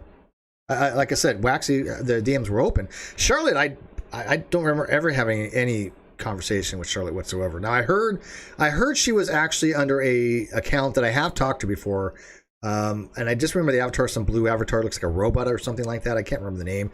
I have spoken to that account. If that's Charlotte, is that the just saying one? Something like that. Yeah, if that is Charlotte, then I have spoken to her on Twitter. But I didn't know that was Charlotte at the time. I don't think. I don't recall. I mean, I recall somebody saying that's Charlotte, but I've never talked to her in a hangout or in a live chat. You haven't confirmed that? Yeah, so, and I'm not confirming that's her, but somebody said it was her, and I have talked to that account, so, but, yeah, so, I mean, no, of course she hasn't. But, I mean, Charlotte, I don't know if Charlotte's even running that kind of thing. It's more Waxy and Kay. Sure. So let's assume they said it on a live stream. They got a bunch of people after you, and then didn't say anything for a couple of days because, they have real lives. And they come back and they're like, oh shit, no, I fucked up. I would expect to be forgiven, to have absolution. I'm of the opinion that public discretions require public apologies. So not only would they need to talk to you, whether publicly or privately, I would suggest starting off with hey, @Steve, I want to apologize. I fucked up. Can I hit you up in DMs? As a question. Mm-hmm. To be like, hey, listen, can I come to you and talk this out? Mm-hmm. And then if you accepted that, then in DM saying, hey, listen, I fucked up. I shouldn't have said that. I got caught up. Whatever their reasoning is going to be, whatever. I don't know what your reasoning is, but yeah, no, and I've had that happen with other people. I mean, I've had people actually say, hey, this person wants to talk to you. And I've said, okay, I'll consider it. And if I do it or don't do it, right? Yeah. And then say, hey, It's like to you, hey, listen, I'm really, really sorry. I fucked up. How do I fix this? What can I do for you to make this right? Because a lot of the times you have to, it's up to the person that you wronged. And so then Steve would list out what he thinks would help make things right. And whether that be like, hey, listen, I'm really sorry publicly on like a stream, a Twitter, whatever, maybe both depending on the situation. And say, hey, listen, I fucked up. I was wrong. It was not Steve. It was another account pretending to be Steve, and I thought it was him, and I was wrong. And you know what? I'm really, really sorry. It was not him, and I'm sorry for whatever. Blah blah blah blah. Which would have been fine. I think that would be fine. Yeah, I would have taken that kind of apology. Now, I still would have liked to know what the hell they were talking about and seen what they've seen, but I probably would have given them the benefit of the doubt because I know there's a lot of fuckery. If they were like, hey, listen, here's the email I got, right? Yeah. If they were like, hey, you could ask and say, hey, can you show me what you were talking about? Because I'm also concerned because I don't want my name being used like that. So can you show me what you received? Can you forward me that email? Can you whatever? Right. And then get that email, and then you could look at it and whatever. And maybe they also post that email saying, hey, listen, this is what I got, and I thought it was Steve. I was wrong. It actually wasn't Steve. And then clarification. Do you know one thing that I've told everybody who's ever had that happen and came to me and said, hey, you know, I want to apologize. And this is not just making this up. People have said on Twitter, I have apologized to Steve. And so there are people that have actually came to me and apologized. The one, the few things that are ubiquitous in all of them, and I say to all of them, is tell the truth. Every one of them. Just tell the truth, apologize in public, explain what happened. That's the only thing I really ask out of all of them. Some of them are a little more detailed, but that's one of the things that's basic on all of them. Just tell the fucking truth and then apologize, explain what happened. It's nothing that requires any complicated type of a grandiose absolution, you know, from like, you know, you don't have to say like 5,000 Hail Marys. You don't have to like read the Old Testament or get a Rosicrucian or what is it, a rosary. None of that. You just, hey, look, this is what happened. And if you're honest about it, I'm 95% of the time, I'm probably going to forgive somebody. But I can't with them. I don't see it in me to go, okay, I've given you the opportunities numerous times. I did with Kyle as well. And of course, Kyle, I can never forgive, period. I mean, nothing could ever change that. But, you know, when it comes to the K, I gave her the opportunity. Just, hey, just all you gotta do is apologize. And she wouldn't do it. She's like, well, it wasn't my fault. It wasn't this. It was them. I wasn't saying this. I'm like, you're not taking any responsibility, because I think if she was afraid that basically, yeah, I think if she was afraid that she did, she would get shit on for it. So basically, what I hear is what they're saying is, oh, I'm just a gossip channel. I'm not responsible for what happened. And I've said that. Look, but you are, even if you are a gossip channel. Somebody said something about that's the defense. That's what I hear. I don't know. Yeah. So somebody said something about on Twitter. Somebody said something about how they're just, oh, we're just talking about situations. We don't actually know. We're just talking about it. And I'm like, there's no difference between in like the 1940s, a handful of women who are bored housewives who have nothing better to do than to sit around with each other and talk shit about their neighbor's lawn or that one neighbor they don't like. Right? Gossip. Now, gossip. It gets shitty when you start treating that one neighbor like shit and isolating them within that minor community, and that's a shitty thing to do. But assuming you're not doing that and you're just kind of talking shit about the neighbors and you're just like, oh, did you hear that Bill was out of the bar with Jerry and they picked up some girl and that's actually Helen's wife? And everybody's like, what? And you're having a conversation that has absolutely nothing to do with facts or what actually went down. You weren't there. You just, oh, I heard this thing. Fine. You have your conversations together and you do that. But that's not what they're doing anymore. They're now publicizing it onto YouTube and accusing people of crime. Yeah. You've escalated this and you've invited the entire internet into your discussion. Yeah, they're modern day yentas. Is the Jewish term is a yenta. They're modern day yentas. And it would be totally fine if they just sat in their little, let's say it was a Discord call and they stayed there in their Discord call. No problem. But you're bringing it to other people's front doors and basically demanding they listen to it in some cases. And it's like, what is the lady that you're shunning and treating like shit because you don't like that she has yellow roses instead of pink roses is supposed to put up with your bullshit and bring like a fucking casserole to your goddamn barbecue? Fuck off. That's what this is. It's absurd. And then they've just added crime to it. And it's like, why? Can you imagine if somebody accused them of a crime? What hell would be paid? You know, they would be, oh my God, I'm being persecuted. You want me to pull something out of my ass right now? And just do an experiment? Oh, I heard Cheshire. See what happens? I heard Cheshire accused Kay of being a serial killer, you know? So she clearly hacked my email. Yeah, hey, I heard that Kay was hacking your email, Chesh. Is that, you don't have to comment on that. I'm just asking questions. Steve, how dare you? Only they're allowed to, repeat false allegations or, baseless allegations. Yeah, no one else. How dare me explain complex question fallacies, or Cheshire explain complex fallacies? How dare you? Complex question fallacies. When people are like, I don't understand why you're asking me this. That's the whole point. It's a complex question fallacy. How dare you demonstrate double standards? Hey, what's that mirror you've brought up in front of me? I don't know. I don't like how that looks. Yeah, I mean, it is what it is. Like I said, I just wanted to get it out there because people are asking questions and people are talking about it. So I was like, whatever. Here's my one and done. I just think there's like an interesting like conversation to be had about and around this. I think it's interesting to know what people think is expected of an apology when something how do you can we jump topics? Can we jump like situations? Yeah, do you mind, Steve? Steve? No, go nuts. Team Skeptic. Well, he couldn't apologize if his life depended on it. Girl, don't get me started. He made allegations that he knew were wrong. He didn't care. He made allegations that he knew were wrong. He made threats. And so, what if you flip it? So let's say, instead of Steve threatening Waxy, Waxy threatened Steve. How would Waxy apologize for that threat?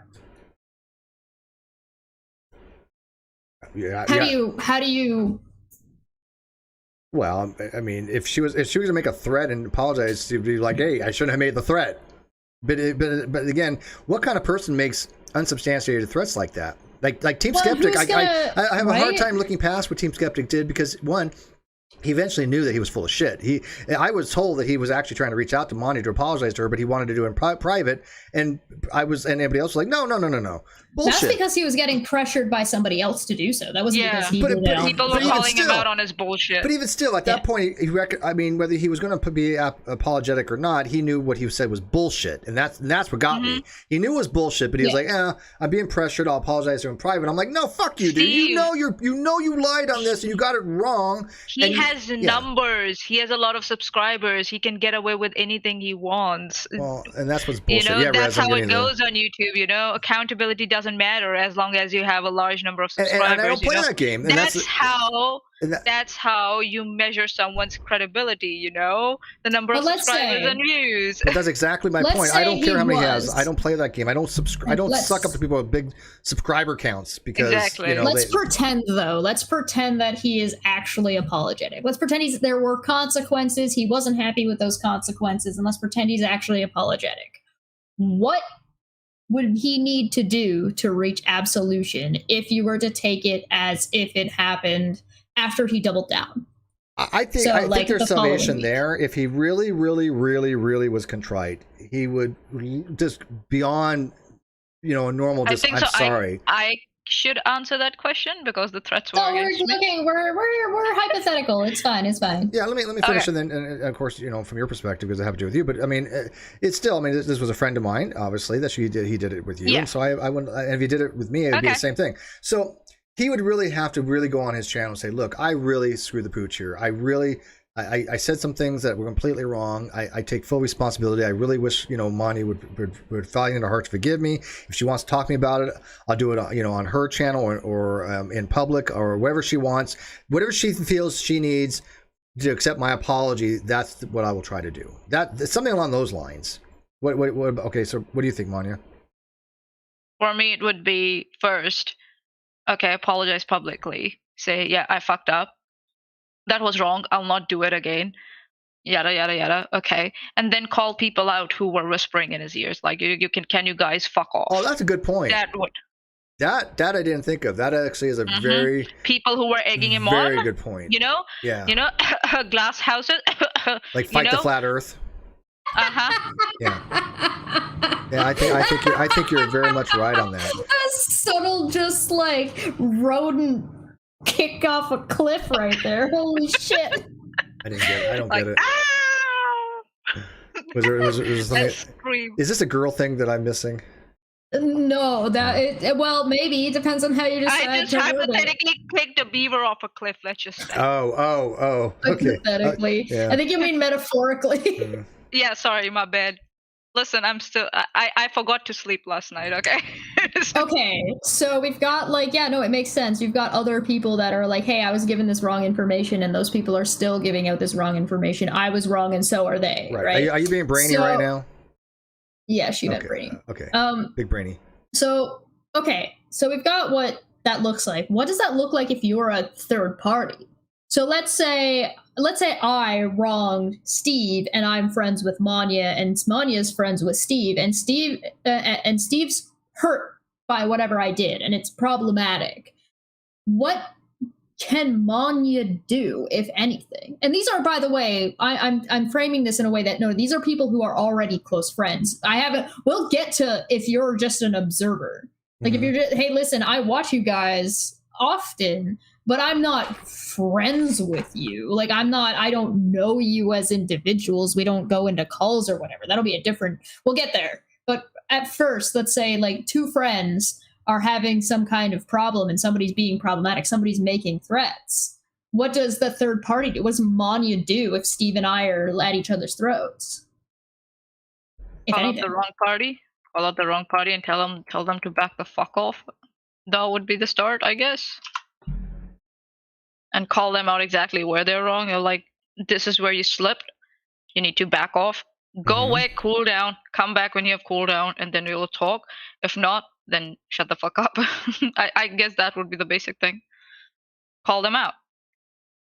Yeah. No, I got no issue with that. I think that's the same thing that, with the K and the rest of them, all of them that, were spewing this stuff, especially like even, like Katie, they didn't call her out. They didn't. I try to give a little bit of charity when you're on a live stream. And this is the first, or you're new to this kind of a situation, so that you kind of freeze and you don't know what to do. Like, we've actually had a situation not terribly unfamiliar with this. I got threatened on Steve's stream once, and I got kicked out of the call. And that was a whole thing, and that took time. Like, it wasn't something that was like fixed or rectified or forgotten about the next day. That was a situation, and we spent a lot of time in the background trying to figure it out, what was and wasn't going on, to figure out how and how not to address it. I think the way Steve addressed it was fantastic, and there's been no issue with it ever since. But when it happened, I took issue with that shit, right? And I took issue with it publicly. Which one was this? Jim. Oh, yeah. Thank you. Yeah, see, it's such a gone and under the bridge thing that he doesn't fucking even know what I'm talking about. Well, and also, I mean, that was I'm not going to front though. It hurt having to do what I had to do, and hurt to say what I had to say. I was very forthright in what I wrote. Those words were not just something that I came up with the top of my head. I put a lot of forethought in what I wanted to say, and it fell on deaf ears with him. Well, and he was your friend. That's the situation I'm talking about. Your friend hurt another one of your friends, or was like inappropriate with one of your friends, and you had to figure out how to address that. And that was not easy. That was very difficult. It would be. But I've stood by it. Now, somebody had asked me the other day, if I had one person where I can try to like reconcile things with, and I did say it would be Jim, only if Jim ever got his head out of his ass and fully was contrite about it. But I just don't ever see that happening, and maybe at this point it is probably too late. But even still, he had multiple opportunities to course correct, and it's a shame that he didn't, because he went down this rabbit hole that he didn't need to go down. Steve asked this question on Twitter, and he asked whether or not you should give people a chance to course correct. And I said no, because by the time Steve notices that they need to course correct, it's too late. They're already off the edge. Yeah, they've already driven off the cliff. It's just too late. The beaver's already already flew off the cliff. That beaver's flying. All right, hey, what's up, Rez? How you been, my friend? Surviving. You haven't got the coof, right? No. Okay, because your eyes are in lockdown. I mean, yeah. Well, South Australia's not in lockdown, but South Wales isn't it? South Australia. Well, that would Steve, don't dox him. Well, I don't know where he's at. He's in South Australia. That's either South Wales or Victoria, which is in Queensland, that area. I don't know what areas. No, I just said it. You doxed him. Shush. But I thought both my of them city is Adelaide. Oh, okay. So yeah, we had a 7-day lockdown like 3 or 4 weeks ago. Now I can't remember. And gotcha. Just after that, we've been. Well, don't get the. It's coof, just precautionary measures like masks and shit. So be coof free. Don't get the coof.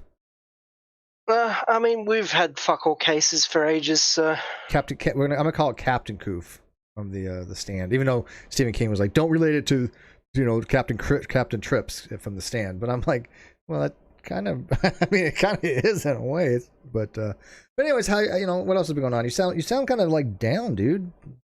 It's tired. Yeah, I'm just sick of this. I mean, you guys are great and all. It's just I feel like you guys are giving these people way more credit than they would ever deserve. Well, that's why I've only done this once. That's why it's one of those one and dones, because people have been asking me and saying, hey, Steve is owing an apology, blah blah blah, and everybody's speaking for me, and I'm like, look, they're not going to give an apology. So as far as that, I'm done, right? And if they did, I'm not going to accept it. So this is this is me telling all those people, you guys can ask them to their blue in their face for the evidence. They're never going to provide it. What's the point at this point? I would just say, be done with them. Don't watch their shit because they're just not honest content creators. Or if you do, knock yourself out, but don't believe anything they ever put out.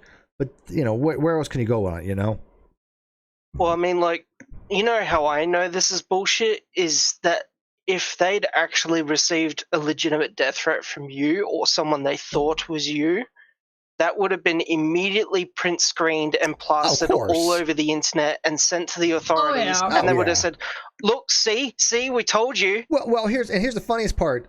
No, Katie, Riz, FBI has all that information. We have to now wait for 24 months before we can question these people ever again. And here's the thing. Katie actually says she validated it was my account. That's bullshit. I can tell you right now it's bullshit. How? Well, that was the second part. Good question. Yeah, I mean, what, by magic? It was, one of them was from an Instagram. I hadn't used my Instagram for about 58 weeks, and I have evidence that I had not used my Instagram. So it was, and they knew it was bullshit. They even said, "Oh yeah, we did realize it was a fake account, but we can't show any because the accounts were hacked and the evidence was destroyed." Basically, I'm like, "Oh Jesus fucking Christ!" I mean, yeah. What? Who was it? But by the way, that made the initial accusation. Her name, she goes by Nat, but I don't know anything about her. I've never talked to this woman. She somehow got ingratiated into the Taddy Westbrook case with Michael Saltz. And why don't I have Discord still on? I gotta get rid of that. I hate Discord.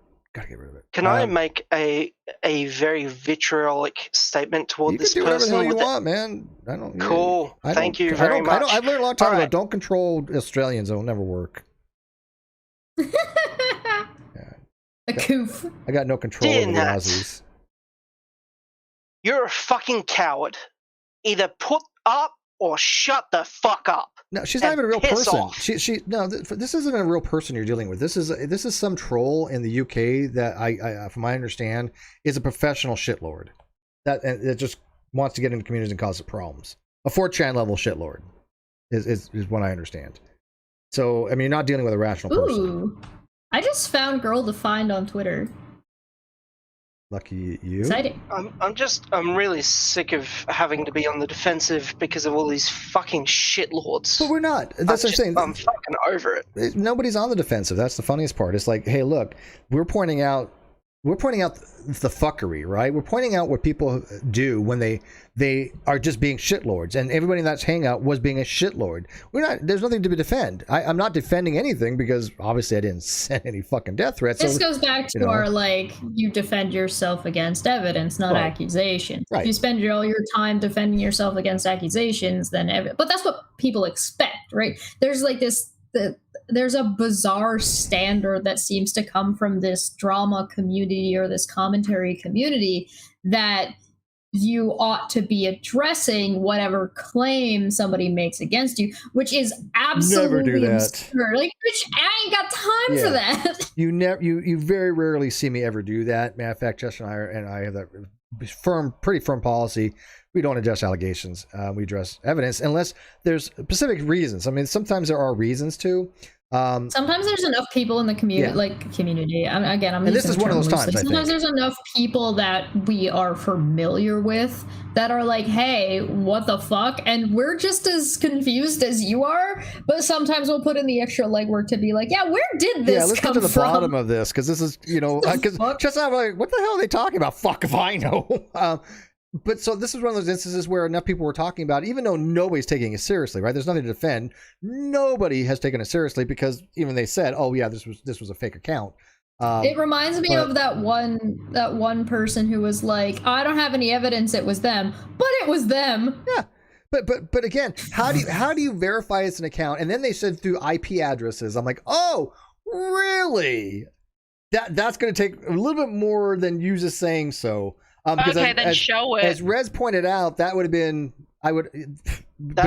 plastered all over the internet. Yeah, exactly, and nobody knows. Like nobody knows my IP address. I assure you.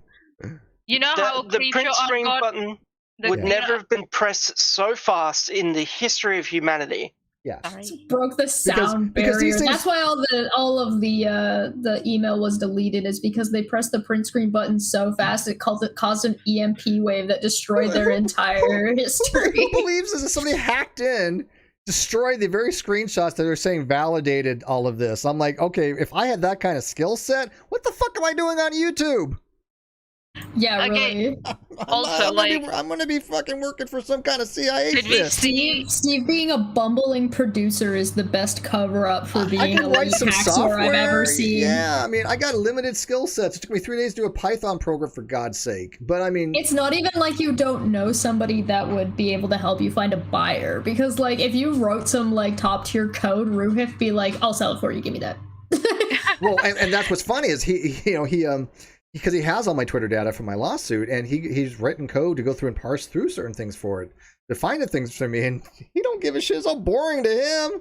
But he could write a code for all that stuff. Why would I be the person that they blame for that? Blame Ruhif.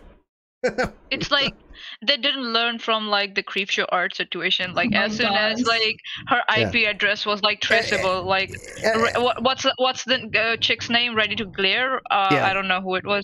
She went online with that like that, and she has now like how many views on her channel, and the website that exposed that, you know how popular that would be and how it would just go on and spread a wildfire. But Reverend points out a good point, and Salsa used the term hacker as well. He had asked me who I thought was behind these hackings, and I wanted to correct him. I'm like, what hackings are you talking about? I should have. I wish I would have, but I didn't, because I don't know if any of these have been actual hackers. They've been spoofers. No. But what they're trying to do is say, okay, these are hacking farms. They're spoofing emails that come from hacking farms, so we're calling them hackers.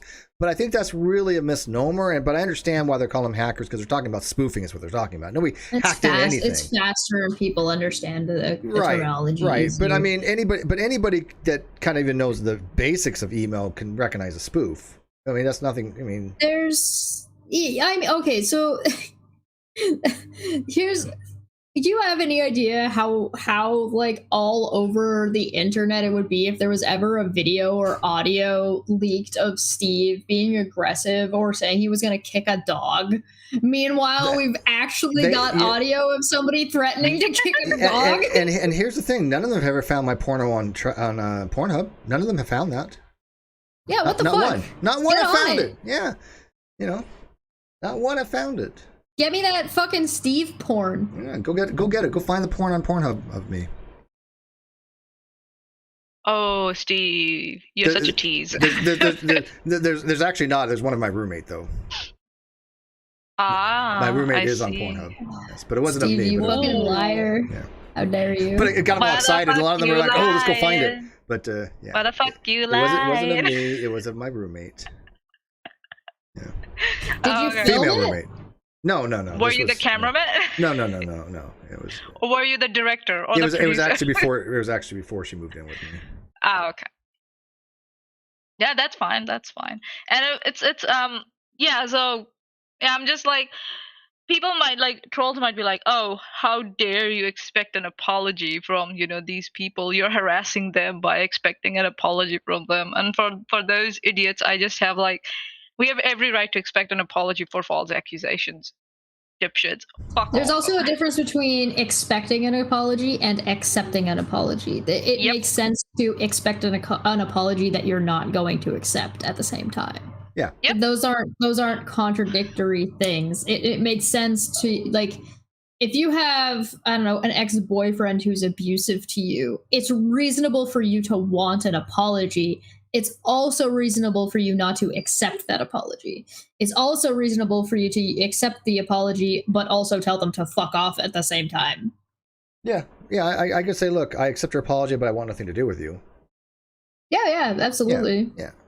Because that means, And again, I'm giving them absolution. Like, don't feel bad about it any longer. You know? And if their apology actually holds any weight, they will actually fuck off. So there's actually an account earlier today that apologized to Steve for getting one thing wrong, but the apology rings hollow when it's just like, well, I apologize to you this time, but I'll get you next time, gadgets. And they're like, well, Steve Like, really what doesn't the come out. fuck? Yeah, this person was like, Steve really doesn't come out and lie. What he does is equivocate. I'm like, oh, okay, so you're talking more shit, and yet you want me to accept your apology. Your apology is you accusing me of more shit. Cool, thanks. Hey, you know, but hey, Steve doesn't lie. He just equivocates. Yeah.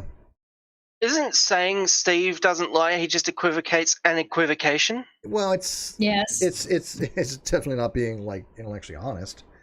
But like Rez, you pointed out, what is it with these people and their inceptions? I don't understand. It's bizarre. I don't know. I saw somebody heavily misunderstanding the word imply. Wow. Their aim is to win in the end, and for winning is nailing Steve down. Win what? Yeah, when what? Like they want Steve off this platform. They've been trying for 5 years. Where am I? Look, I'm not some big YouTuber. I can't get canceled because I'm a Steve. They don't care. Yeah, I mean, I live on peanuts.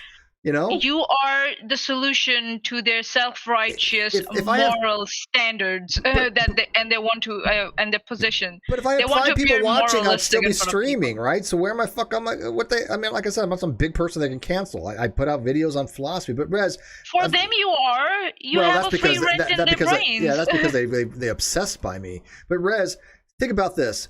Katie Joy had said I had sent her a threatening email saying that she had to make an apology video. If that had existed, it would have been out in a heartbeat. It never happened. It wouldn't have even just been out in a heartbeat. It would have been in her fucking affidavit.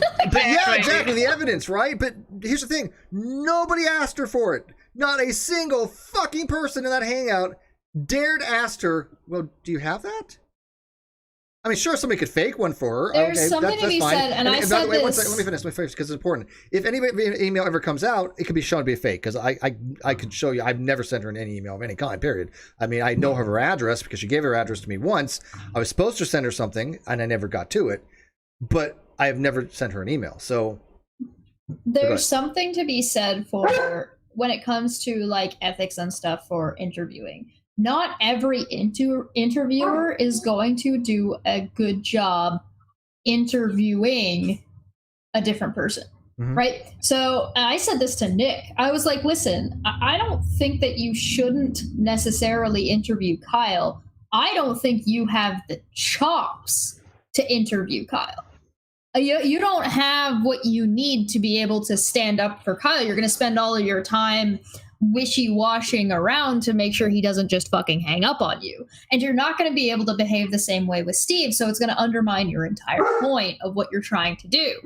And so it has nothing to do with whether or not the person is good at interviewing. It has nothing to do with whether or not he could have or could have not done a good job on another avenue. It was just this particular interview was not something he was going to be able to do. And anybody who watched it knows, oh, I was right. Yeah, no, it was a horrible fucking interview. But I mean, Puck agrees. Puck always agrees. But I mean, you guys see my point that that nobody asked these people for the evidence that we asked them for and that other people on Twitter asked for, and then what happens is They end up blocking people, which is fine. Or what I do is I just block them. If they don't give me the evidence, they're done. And if it's a new account and they follow me, I block them right away.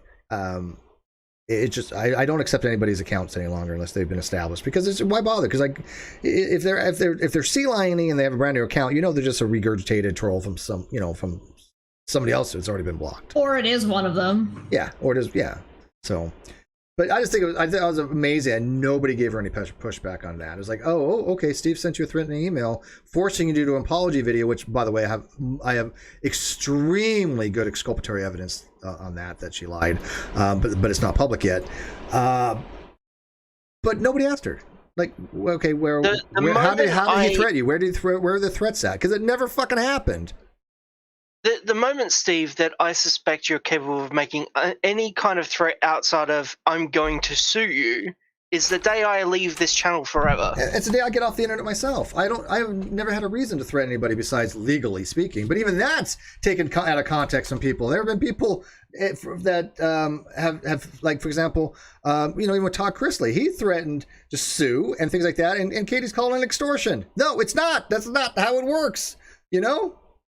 Everything I've ever said, I'm going through legal channels. I go through, it would go through YouTube or go through Twitter. But how her lawyers are letting her just spew that shit on Twitter. I don't.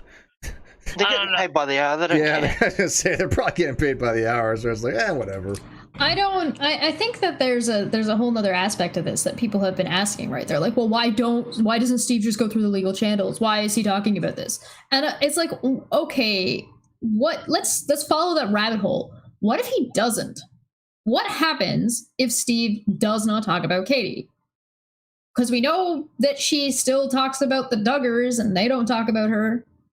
So it seems to me that if Steve ignores KJ, the accusations will stand, be repeated, and escalate, and as we have seen her do historically. Yeah. Steve's silence might be taken as an agreement to those.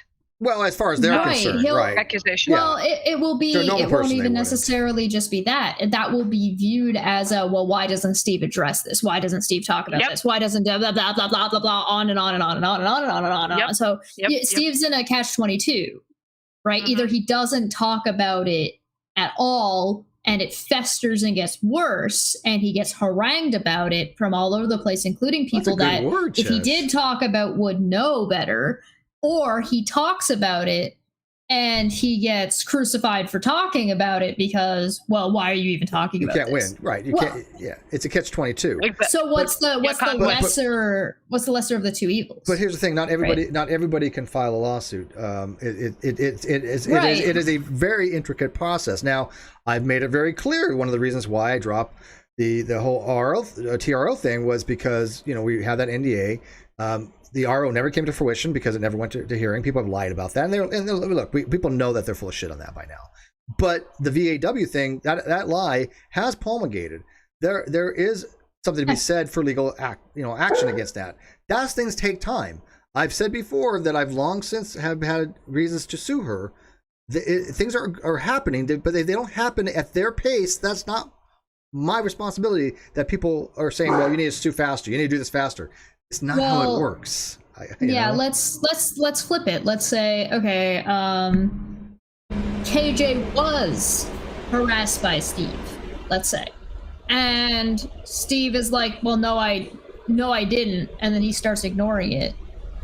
Are people going to go to KJ and say she shouldn't talk about it anymore? Hell no. They never do. No. So let's take KJ and Steve out of it. Let's say, some actor or actress in Harvey Weinstein. What do you do then? Should neither of them talk about it? Should both of them talk about it? They're people with money. Yeah. Well, I mean, here's the thing, though. I was specifically. What about Johnny Depp and Amber Heard? Johnny Depp. I was actually going to mention them. Yeah. I was specifically asked by many people that I love and respect.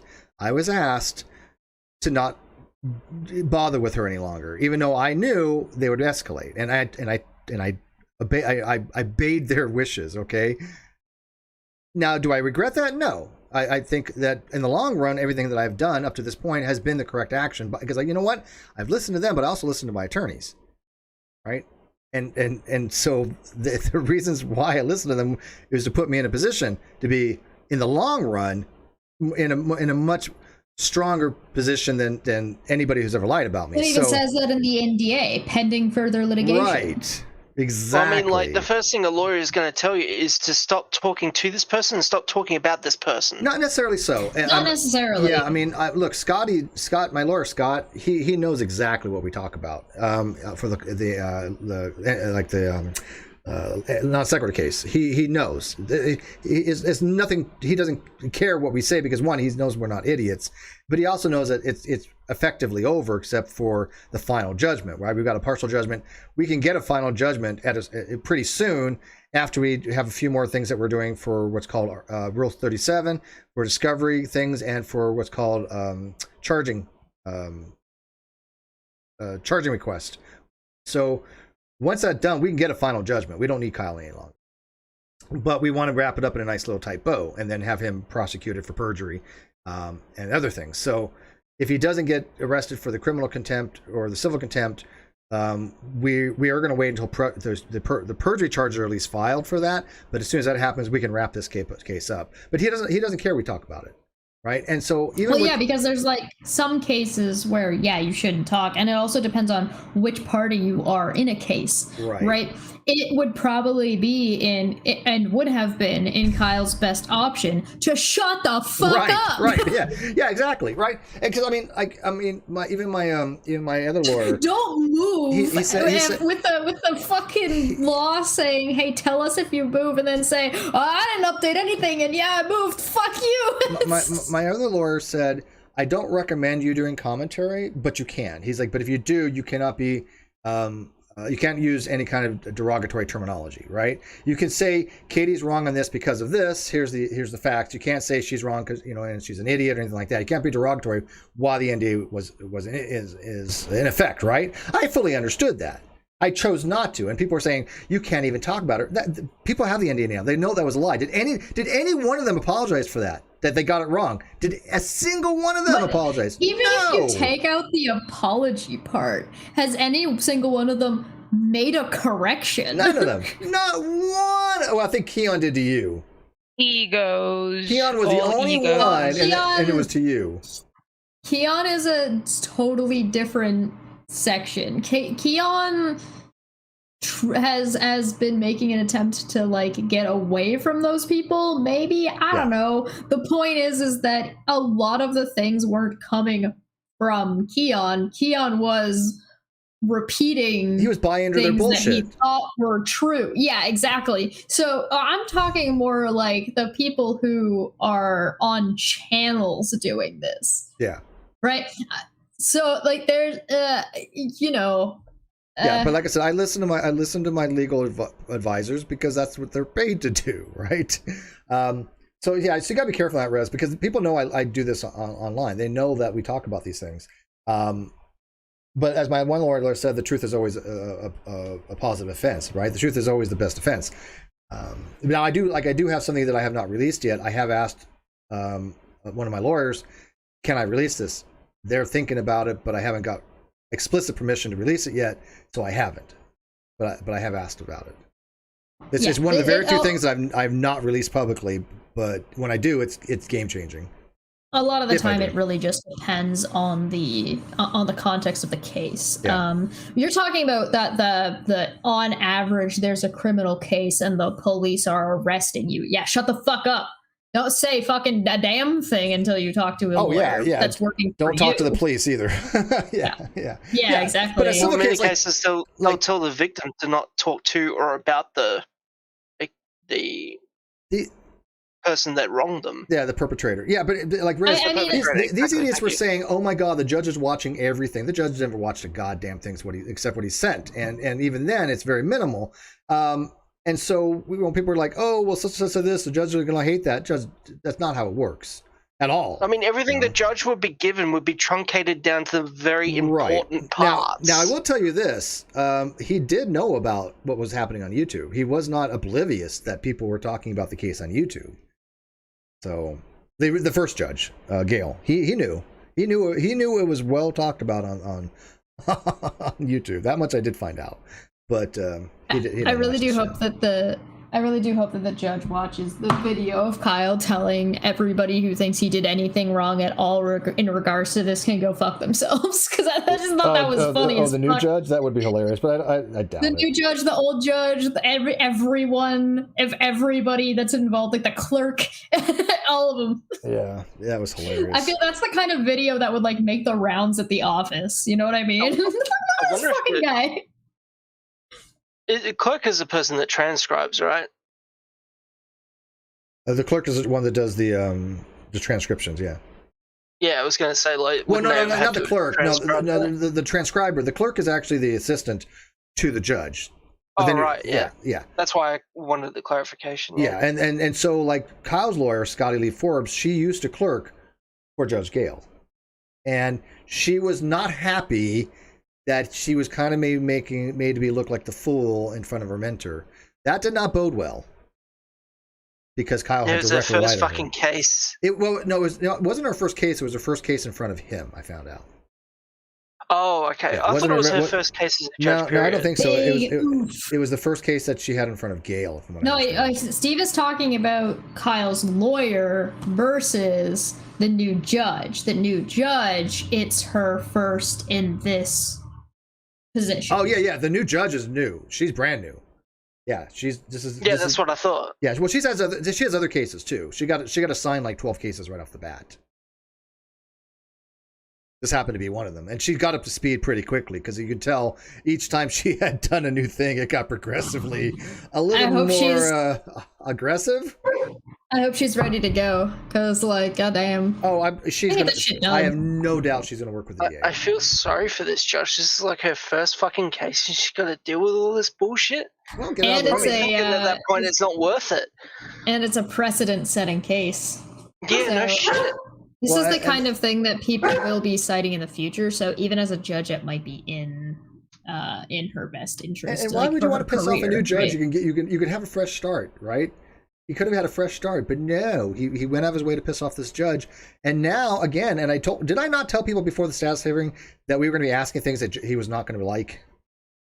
I made that very clear, and we're asking for things he's not liking, and one of which, of course, we want perjury charges. And the DA said that she and us and anybody else can help find a detective that she will file she'll prosecute the perjury charges. She can't file them, but she will prosecute. It should be no problem finding a detective. My lawyers and the DA is working on that. So, yeah. Someone in the live chat.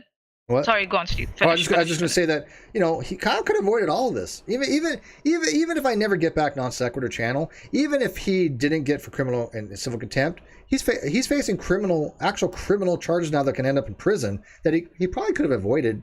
Well, obviously he could have avoided by not for me doing perjury in the first place, but because he just keeps stalling, things are getting progressively deeper. That's Kyle's fault, no one else's fault. Nobody else's. Oh. Yeah, and if I may, someone in the live chat is going on, oh, why, this is childish, and why can't you act like adults and just fucking forget it and bury the hatchet? The problem is, it's someone named Domi comment in the live chat. The problem is Domi. Yeah. I'm just gonna explain it to them. Sure. The other side is not stopping, and they're making some really serious allegations against Steve. And even Shesh and I. So we have every right to defend ourselves. You don't like it, you can leave the live chat, mate. Yeah, I mean, look, if somebody, you don't have, if you think this is childish, you don't have to watch it. You can go. If somebody took the life of one of your family members, and you say, "Look, I don't want that person going to prison," that's your prerogative. I want them going to jail. That's not harm. I have a question. Are we getting into thought crime? Because there's a pretty big difference between I think this or I feel this versus I am doing things to cause this. Because Steve isn't doing anything to cause any harm on Kyle. Nothing. Kyle is doing harm to cause harm onto Kyle. Absolutely nothing. Yeah. So what, yeah, but making it glorious is outright Kyle's negative. harming himself. Well, Domi, you have to ask the other side to stop I'm sure you will question the other side also with the same gusto you're, questioning us about burying the hatchet. But it looks like neither Katie Joy nor the other people, they're ready to bury the hatchet and go on. They have admitted on live stream that they will keep reminding any new subscribers of Steve of their allegations against Steve time and time again. They don't care how long will it take. You can't bury the hatchet. They will continue doing that. There is no hatchet to be glorifying. Right, There's exactly. no glorifying. That's your personal opinion. There's no glorifying here. According to us, we are just simply sitting here and addressing the allegations. If you don't like this, you can leave. Yeah, exactly. This is the double standard I was talking. This is sorry, not double standard. This is there's no winning. Yeah. So if Steve doesn't address this, what happens? If Steve does address this, what happens? Right? There is no winning in this case. And so you go down this road, and you go down this road of questioning, and you end up in a place that's like, where? Right? Where do you end up? Yeah. Look, there is no hatchet to bury with these people. There is no common ground or place to talk, because we've tried that. We've tried that multiple times, and the only thing that was requested was stop throwing around dead bodies as a weapon, and they couldn't do that for longer than 10 minutes. Like, are you kidding? So I don't know what you're asking, Comment, because again, they're always going to be throwing out these narratives. They're always going to be throwing out these things. Is there legal actions? Yes, but those things take time. It's like we should. It's like a common excuse, for abusers, isn't it? Like, why do you make me do this, right? If you didn't do this, I wouldn't hit you or I wouldn't abuse you. Why don't you just talk it out with them? Yeah, classic. Excuse for abusers. The other side has admitted on live stream, I have a copy of that live stream, that they will keep on doing it because they want to let any new subscribers that come in to know about the past narratives. Why they are so much committed to it? Because someone questioned them. There was like, it's been 2 years now, not even 2 years, 5 years now, if I'm not wrong. They said, why are you still going on? And their answer was precisely because Steve gets new subscribers every year, and we want everyone to know about the witch hunt. There is a witch hunt. The witch hunt is on Steve. There's a witch hunt on Kyle. The law is going after Kyle. So who's the witch hunt against in their analogy? The witch hunt is against Steve. He's being hunted down. Rez had something. What was? Sorry. Yeah. Okay, so this is fucking frustrating and infuriating. You all know I've been the biggest dissenting voice in this community when it comes to talking about people like this over and over and over and over again. But, Dommy, look, you opened with this is all childish and malicious, then went on to say, I'm not being negative here.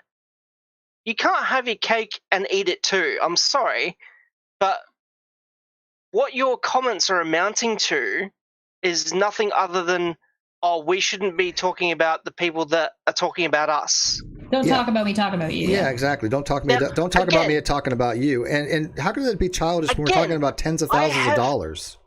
I have said more than anybody else on this channel that we should probably just stop talking about these fucking people, because I'm fucking sick of it. Because these people don't fucking deserve the negative attention that we give them all the fucking time. I'm fucking over it. And these people just don't deserve the gratification of us uttering their fucking names. They can fuck off for all I That's why I care. do it very minimally, and I do it on this channel. However, more than my main. However, it's Steve's fucking choice if he wants to do that or not. Who the fuck is being malicious in this fucking group? And I'm still Answer me that. I don't fucking understand how we have to put up with all this shit from the other side, and then we get called fucking malicious. Yeah, what is malicious about calling them out about their lying? Off. You can get the fuck out if you don't like it. What is there was somebody made a tweet about something that I thought was interesting, and had to do with power dynamics, but it also had to do with let me find it. It was Evans Murphy. I talked about it on Friday. And I did a bad job explaining it, but it had to do with what Matt Dillahunty had said. Give me a minute, I'll find it. Go ahead, Steve. Yeah, by the way, somebody was talking about me saying something about unsubscribing from non sequitur to write down the valuation. I never anything such thing. Kyle did all that. Kyle devaluated that. It had nothing to do with that. Kyle made those decisions to lie, and people said, fuck this shit. And so they came to my channel. My channel has my own Patreon. It was actually Katie Joy who said people should unsubscribe. Yeah, it was Katie Joy that said people unsubscribe. I think you're getting your things confused. But Chester has her own Patreon. I have my own Patreon. And non-sequitur have their own Patreon. It's completely different things. But to what Rez said, yeah, I don't understand what's malicious about calling out people that accuse me of death threats. Called me, said I committed fraud, medical fraud. Like, what the fuck? I assure you that we do not even talk about 5% of the amount of shit we get accused of. Oh yeah, very you. small amount. Yeah. Yeah, and exactly. I think maybe that's something that others don't recognize as easily. It's a lot more difficult to recognize that because they hear us talking about it, but they have they have no frame of reference as to how much and how often we're actually talked about and what is actually said about us a lot of the time. And I found it. It's the paradox of tolerance. If I may, Domi Cat said in the live chat, getting off on him getting jailed. That is malicious. No, we are not doing this. No, that's Kyle doing it. No. I am going to get off when he goes to jail. Absolutely, I'll be happy about that. No, that's fine. How is that malicious? If you get it by coincidence, you're not doing it. It's but that's Kyle not what they're saying. No, it. that's not what they're saying. They're saying that I'm getting off on it. I'm clapping for it. Yeah, so what? Yeah, and Kyle's doing it. I'm the victim here. I do not have a right to have retributive justice. Do I have a right to feel satisfied that the person who lied under oath, committed for 2 years, have fucked with me and my friends, have lied to the judge, lied to the court, committed perjury, committed forgery, and submitted altered evidence, that I'm going to get enjoyment when he goes to jail? Yeah, fuck you. Can I ask a question? Yeah, because he's about to get booted. Why should a victim feel elated at receiving justice? Yeah. Tell me how I should feel. Tell me how I should feel as a victim, please. Let me know. I'm not victimizing right. Is it wrong for a victim to feel elation over retributive justice or justice of some kind? Yeah, I want to know as a victim how I'm not. It's like telling the victim they shouldn't be happy they got justice. Okay. I would say it's morally neutral because it doesn't harm anybody. I want this. Be the better person. I'm the one who didn't lie under oath. I'm the one that didn't lie to the court. I am the better person. Explain to me how I'm not being victim enough. I want to know how, as a victim, I should respond here. And this is tell me how I should feel, motherfucker. Tell me. Well, and that's where we get into the paradox of tolerance.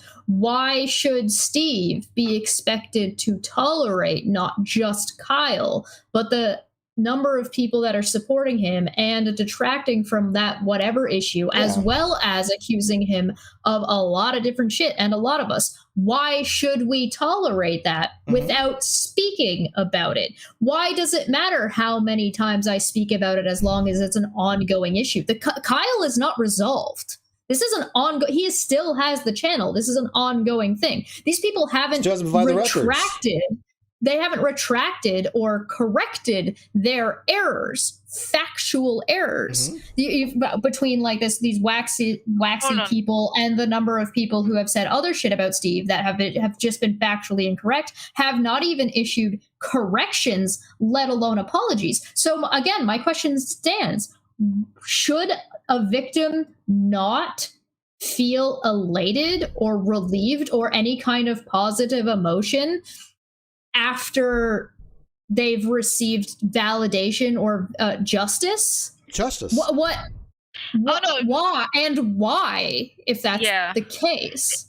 Well, let's put it on to Domi comment. Like, if someone stole money from you, if someone stole money from you, right? And you have no other means of retrieving it. Oh, okay. No, hold on. Just accept what happens and be mindful and be an adult about it. Okay. I am not being... Wait. Let me finish. I am not being negative, and you should chill out, man. Why the negativity? I'm gonna let me readjust this real quick. Let me just readjust this real quick. Hey, person who got raped, you should just accept what happened to you and be mindful about it. All this stuff with jail and going to court and having to re-victimize yourself to tell the story, you need to just be an adult Suck about it. it. I'm not being suck negative. It up. Yeah, I'm not being negative. Just suck it up. Yeah, I mean. Thank you, Chesh. I was actually going to ask them to answer that very scenario without sounding like a disingenuous fuckwad. Thank you. But Chesh, it's not equal to getting raped, is it? Those are not two same crimes. I'm being very sarcastic here, if I can. Here's the thing: these people do not know how dumb they sound and how incredibly disingenuous they sound. That's not just dumb. That's apologetics. It's apologetics. Absolutely, is apologetics. That is definitive apologetics. Well, Steve, you know, it's also dumb. Fuck off. They're gone now. Yeah, so I had a timeout. That's a level of stupid that I cannot deal with. Not only are you being negative, but you are being incredibly horrible objectively to anyone that has been a victim of crime. Talk about and I think you Jesus need to Christ. understand that this isn't just like a negative and horrible thing that you've said to and about Steve. This is a negative and horrible thing. There could be somebody watching this that is a victim of some crime, even a similar crime to Steve. I will give an example. Let me finish. Sorry.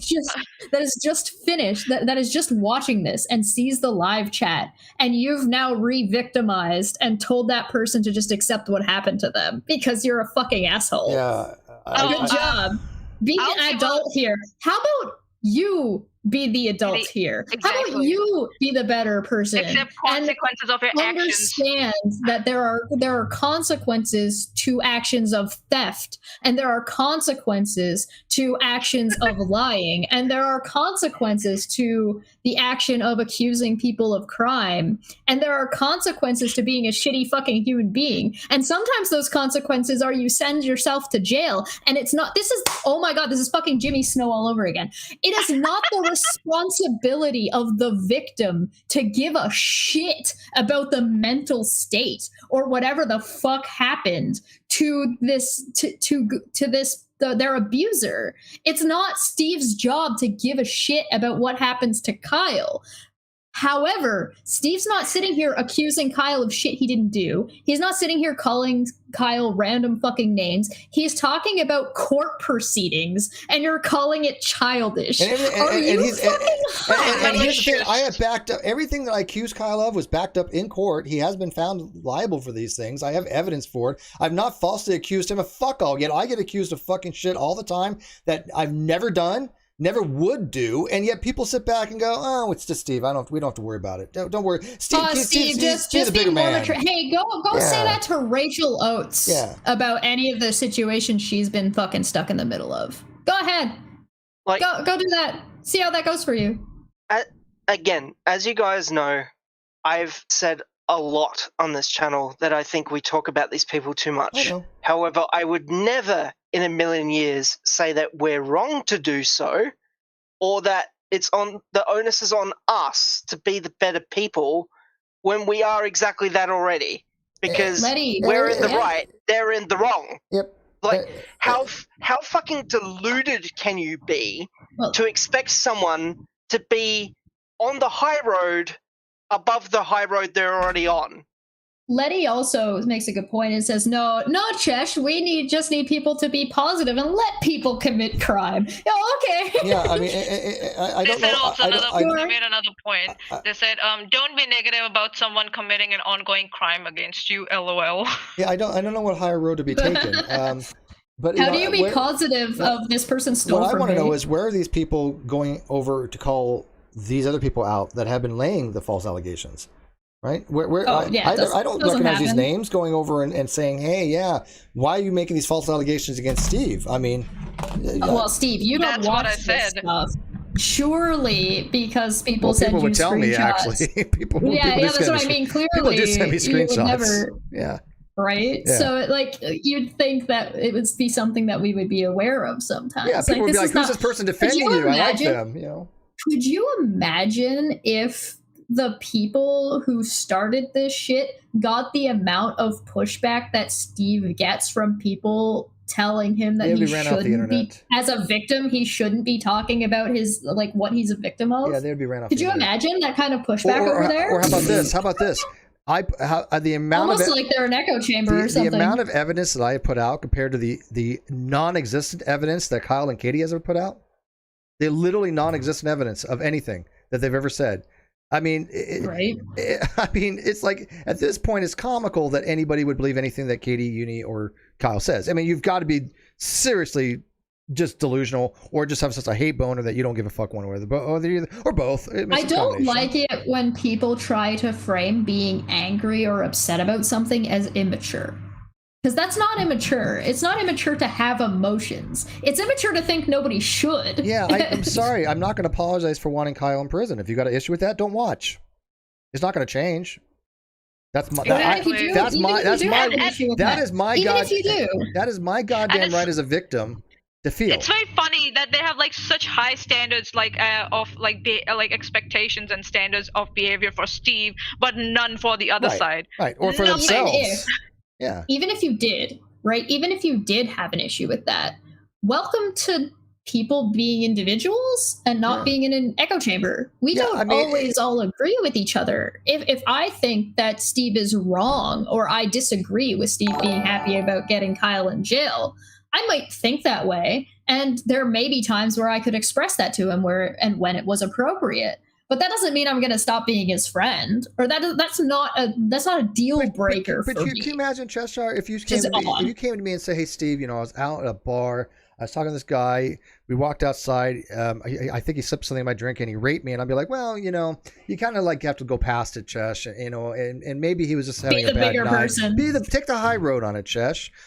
I mean, for fuck's sake." I'm pretty sure the high road would be alerting the authorities. If Chesh said, "Hey, I want this person," if Chesh said, "I want this person prosecuted to the full extent of the law and spend as much time in jail as possible," and I go, "Well, Chesh, what good is that? You don't want them in jail. You know, come on, you shouldn't feel that way." Fuck, man, like, people went all over my ass. Think about his family, for fuck's sake. Think about his wife and kids. If the same through line of that logic that Dommy was putting in the chat had been applied to a rape victim, they would be fucking yeeted off the planet. That was exactly my point, though. I mean, it's just, and this is what I'm saying. This is how you detect the bullshitters. It's unfathomable. You know? Like, how do these people not understand? They don't care how fucking illogical these statements these people are making. They just simply don't care. Oh my god, these people drive me fucking insane. Up the wall. She got her thinking hat on. That's so cute. Anyways, I love it. That's how my brain feels right now. We're done. I was gonna say we're done. Let's Cheshire. But that's the thing. There's another thing to this before we go that I do want to touch on. This is a situation where it's like, this is just somebody trying to shut down a victim from speaking out. This is somebody trying to shut down the conversation of complicated topics. Apologizing and accepting apologies is a complicated topic. Now, we used shitty situations that we're in and we have been in as... Can I help you? Puck is having a conniption fit. He wants some attention. Puck, you playing with a box? No, he's like, I don't know what you're talking about. I don't know what you're talking about. This is an attempt to shut down conversation. This is an attempt to stop people from having conversations that might be helpful, that are educational, that would help people. But they don't care about that. They don't care about people who are actually victims. They're perfectly fine with throwing these people under the bus or causing these people to be essentially the equivalent of collateral damage to their absurd fucking notions of what is and is not and it's another thing to have that thought. You can think that and that's fine, but you're not just thinking that. You're actively going out of your way to tell a victim to go fuck themselves. Yep. And so you've taken an action here, and that action is what's making you a fucking shitty person. Yeah, well, their true colors came out, so they're hidden. That person was sea lying, by the way. Shocker, I know. Oh, wow. Yeah, I know, right? I mean, so... Do we want to say what actually it just did? Because actually this came up in my blog. It doesn't matter. Go ahead. Yeah, I mean, are you going to do your blog online? Is that what you're going to eventually do? Yeah, it'll be live eventually. Is that what the last Is that what the last comment was that I read? Oh my god. Ugh.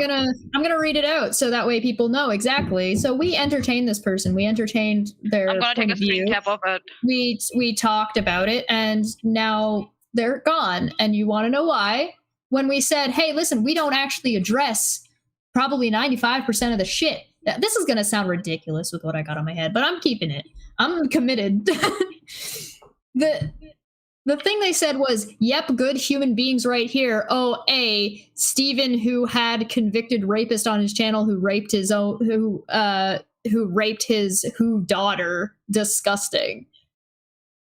What the fuck is your problem? Mind-boggling, isn't it? I mean, so the entire time they were lying, pretending that, being honest interlocutor. This goes to what we're saying. These people are not honest people. These are disgusting, unethical, piece of shit, garbage human beings that I want nothing to do with, and yet they keep coming around, and we'll entertain them for a while and answer their questions, but then the true form comes out, right? The true form comes out that these people are these shitlords that we've been saying from day one. And so when Rez says, why do we talk about it? Well, that's what happens, and they'll do the same thing in other people's channels. They'll see lying, and then people will have these false bullshit narratives out there.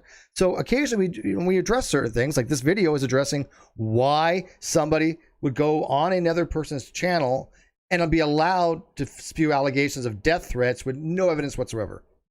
I would like to clarify that my point of view is not to talk down the victim, but that I worry that they get more out of us talking about them than we do. For the most part, yeah. By if it's in orders of magnitude. Yeah, no, and you're not wrong on that. But here's the thing, Rez. Notice we're able to point out now that person, whoever it was behind that fake account, actually has caused harm to victims. They've actually caused a potential harm to real victims that may not want to come out now, made it more difficult for them, to minimize the fact that if they come out and say, oh, well, maybe people are going to say that to me. Maybe they're going to say, just, take the high road. Don't put them in jail. They have the potential for real harm, and yet we're the bad people. Because they are sometimes it's valuable to let them spew their bullshit and actually respond to it. There's a lesson to be learned there, I think, But unfortunately, they are the people causing harm, and they don't care. These are not people that be concerned about that. They're not in it for the victims. They don't give two shits about the victims. Nothing at all. They don't care who the fuck did who and what if they can get traction out of it and get attention from it. And that's where Rez comes in, and he's right. They want that attention. But in this particular case, Rez, that person is an unknown entity. They weren't under any name that we know. So. Oh no, I get that. Yeah. My only point of view is that I worry that the people that we're talking about are the ones benefiting from us talking about them. Mm-hmm. That's my issue. There's also a priority, right? Are the victims that could potentially be harmed by now watching this stream are because of those kinds of comments and those kinds of conversations, and taking them in that kind of direction, calling a victim being negative for speaking out against their abuser. It's kind of fucked up. But they in no time they did apologies. Do these victims take priority over us ignoring somebody harassing us? In real time, you watched apologetics happen. That was apologetics, what they were doing. Yeah, no shit. So I mean, let's wrap it up. Well, and they tried to hide it as if they were being a good person and just trying to look out for us. And then, as you saw at the very end, true colors intentions came out, and it was their intention was apologetics for theft, apologetics for perjury, apologetics for submitting falsified documents, apologetics for etc. Every single thing that has been said. Well, and false accusing Steve of false crimes, including including and not limited to rape apologetics, the death threats, all because I had a guy on my show 2 fucking years ago that sexual harassment. They don't. What's funny? They don't even go to his channel and bother with the people supporting him. I had the guy on once, and they've lost their shit ever since. Once that I don't even talk to. I don't give a fuck about the guy. And yet 2 years ago, I had him on my show once, and that has been their main focus for their entire lives. That to me is obsessive personality disorder. I can't even begin to describe how much of a fucktard you have to be to make your whole life dedicated about who I've had on my channel once. That is some severe psychosis. Steve, you supply their self-righteousness. You can actually. And you supply you make them feel morally superior. That's what you do. You can actually flip Rez's argument onto them. why are you making Steve talk about this person more if talking about or to this person is such a bad thing? Because he hasn't talked to him since, but you're forcing Steve to talk about this person more. So if you don't want people talking about this and you think it's wrong to talk about this, why are you forcing Steve to talk about it more? It's nonsensical, because again, they don't give a shit about the actual victims involved. Because they want to harm Steve. They don't want Steve to. Of course, but it doesn't. But here's the thing, Manya. Yeah. Here's the thing, though. It's got to the point where it's backfired on them. Exceptionally backfired on them. More people now have recognized that these people are disingenuous bastards that just want to cause harm to people, to fuck with them, than ever before. I don't even have to say fuck all about it. I don't know. There was a recently, what was it, nearly 9-hour tantrum on YouTube yesterday. Which I didn't watch a single second of. I heard about it, either. But I didn't watch a single second of it, so it has no effect on my life whatsoever. And do you know how many people came to me and gave a shit about it? Nobody. Yeah, because it's like Cheshire mentioned it and something. One other person mentioned it to me. You don't address tantrums, or else Nobody cared. You're just validating that behavior. Yeah. So. But I don't watch their shit. I don't talk about their shit, so they're not validated. Nobody cares. In fact, I'm not going to even mention the person's name, Cheshire. But do you remember yesterday somebody was having a sad fishing, and they had one person watching, and I'm like, that tells you how much people give a shit about that person who they thought, I'm so well loved by everybody. Nobody gave a fuck. It tells you how much they just use and abuse people and make them think that they care when it's convenient. One person, which is probably them, right? And that was their, big sad fishing thing that I was like, nobody gives a shit.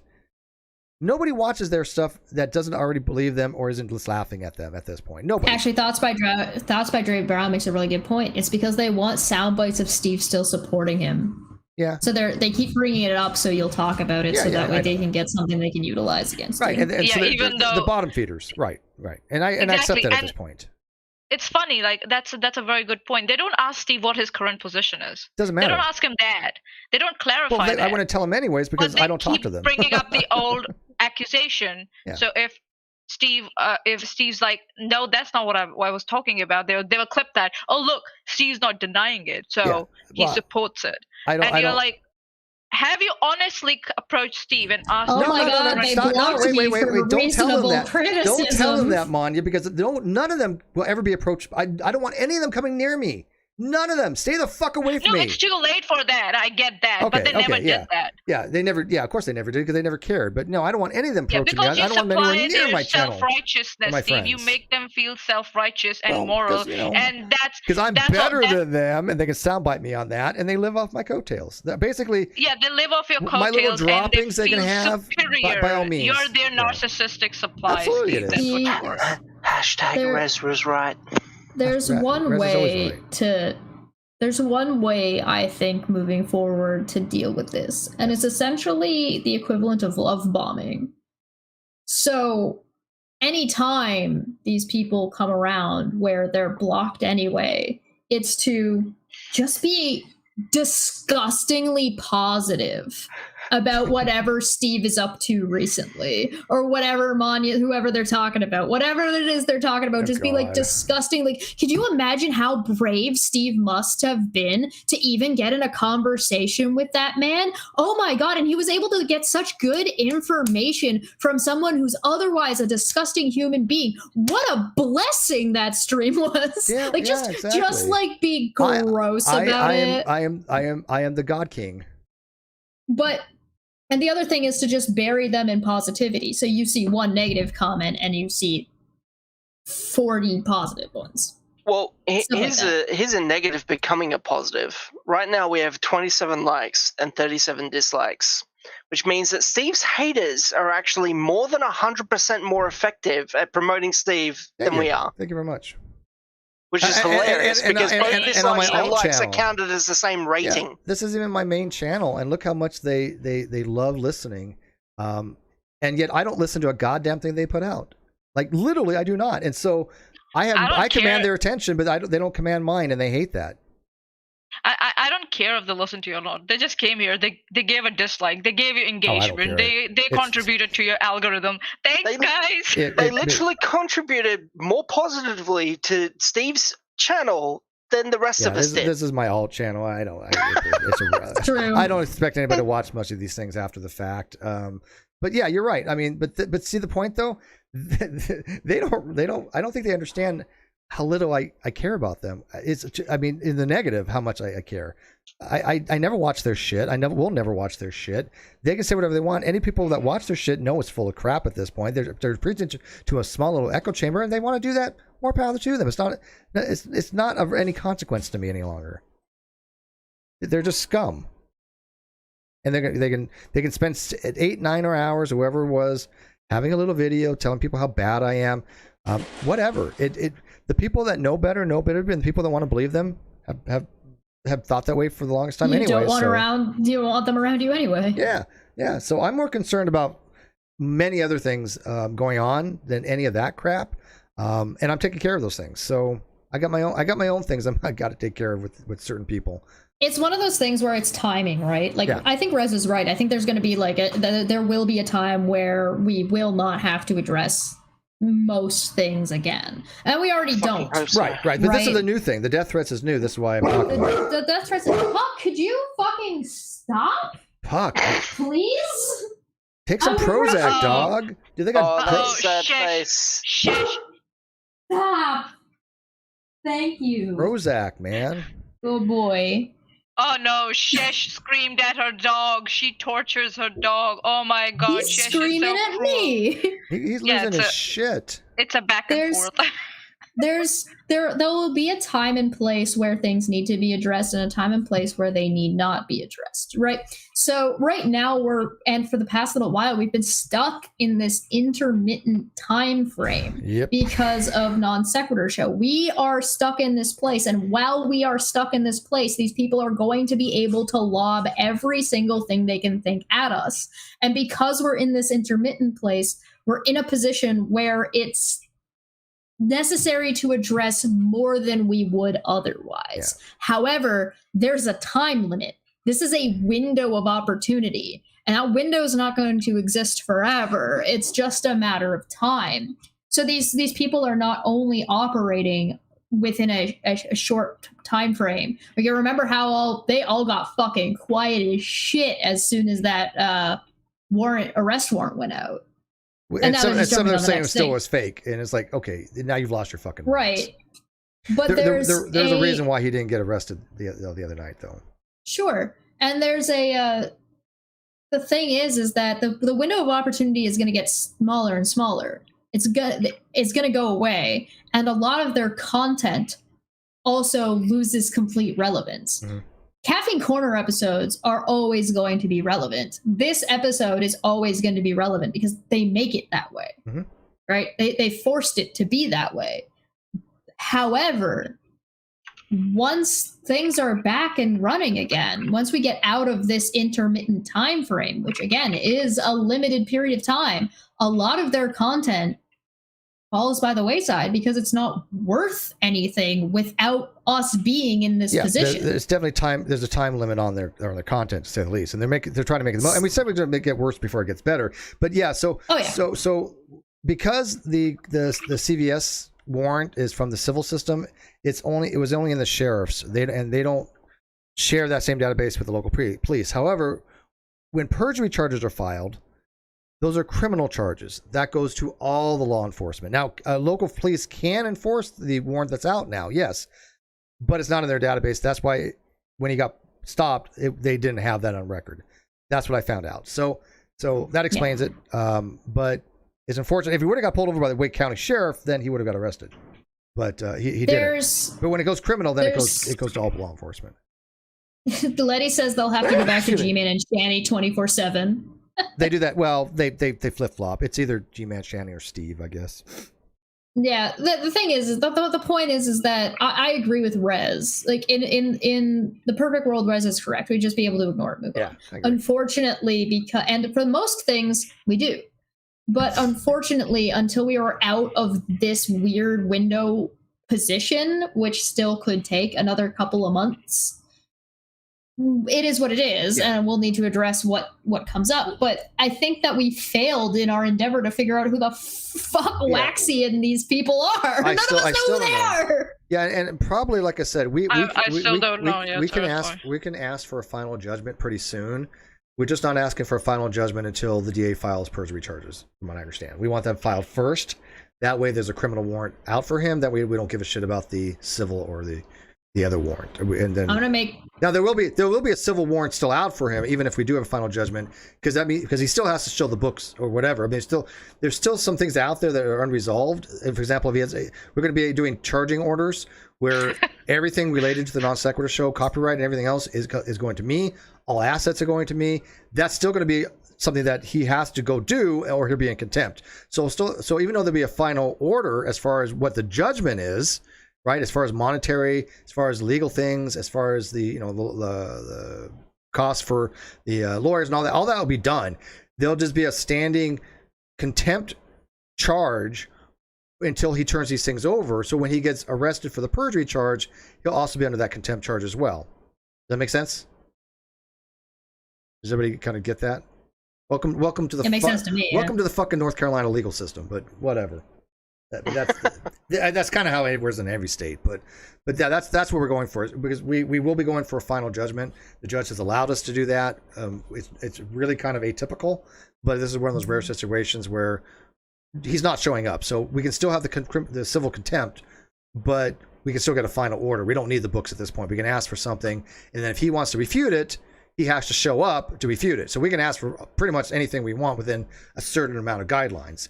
We know the value of what he said. We know what we can ask for. It's a lot higher than what I was going to go for, but if he wants to refute that, he has to show up and refute it.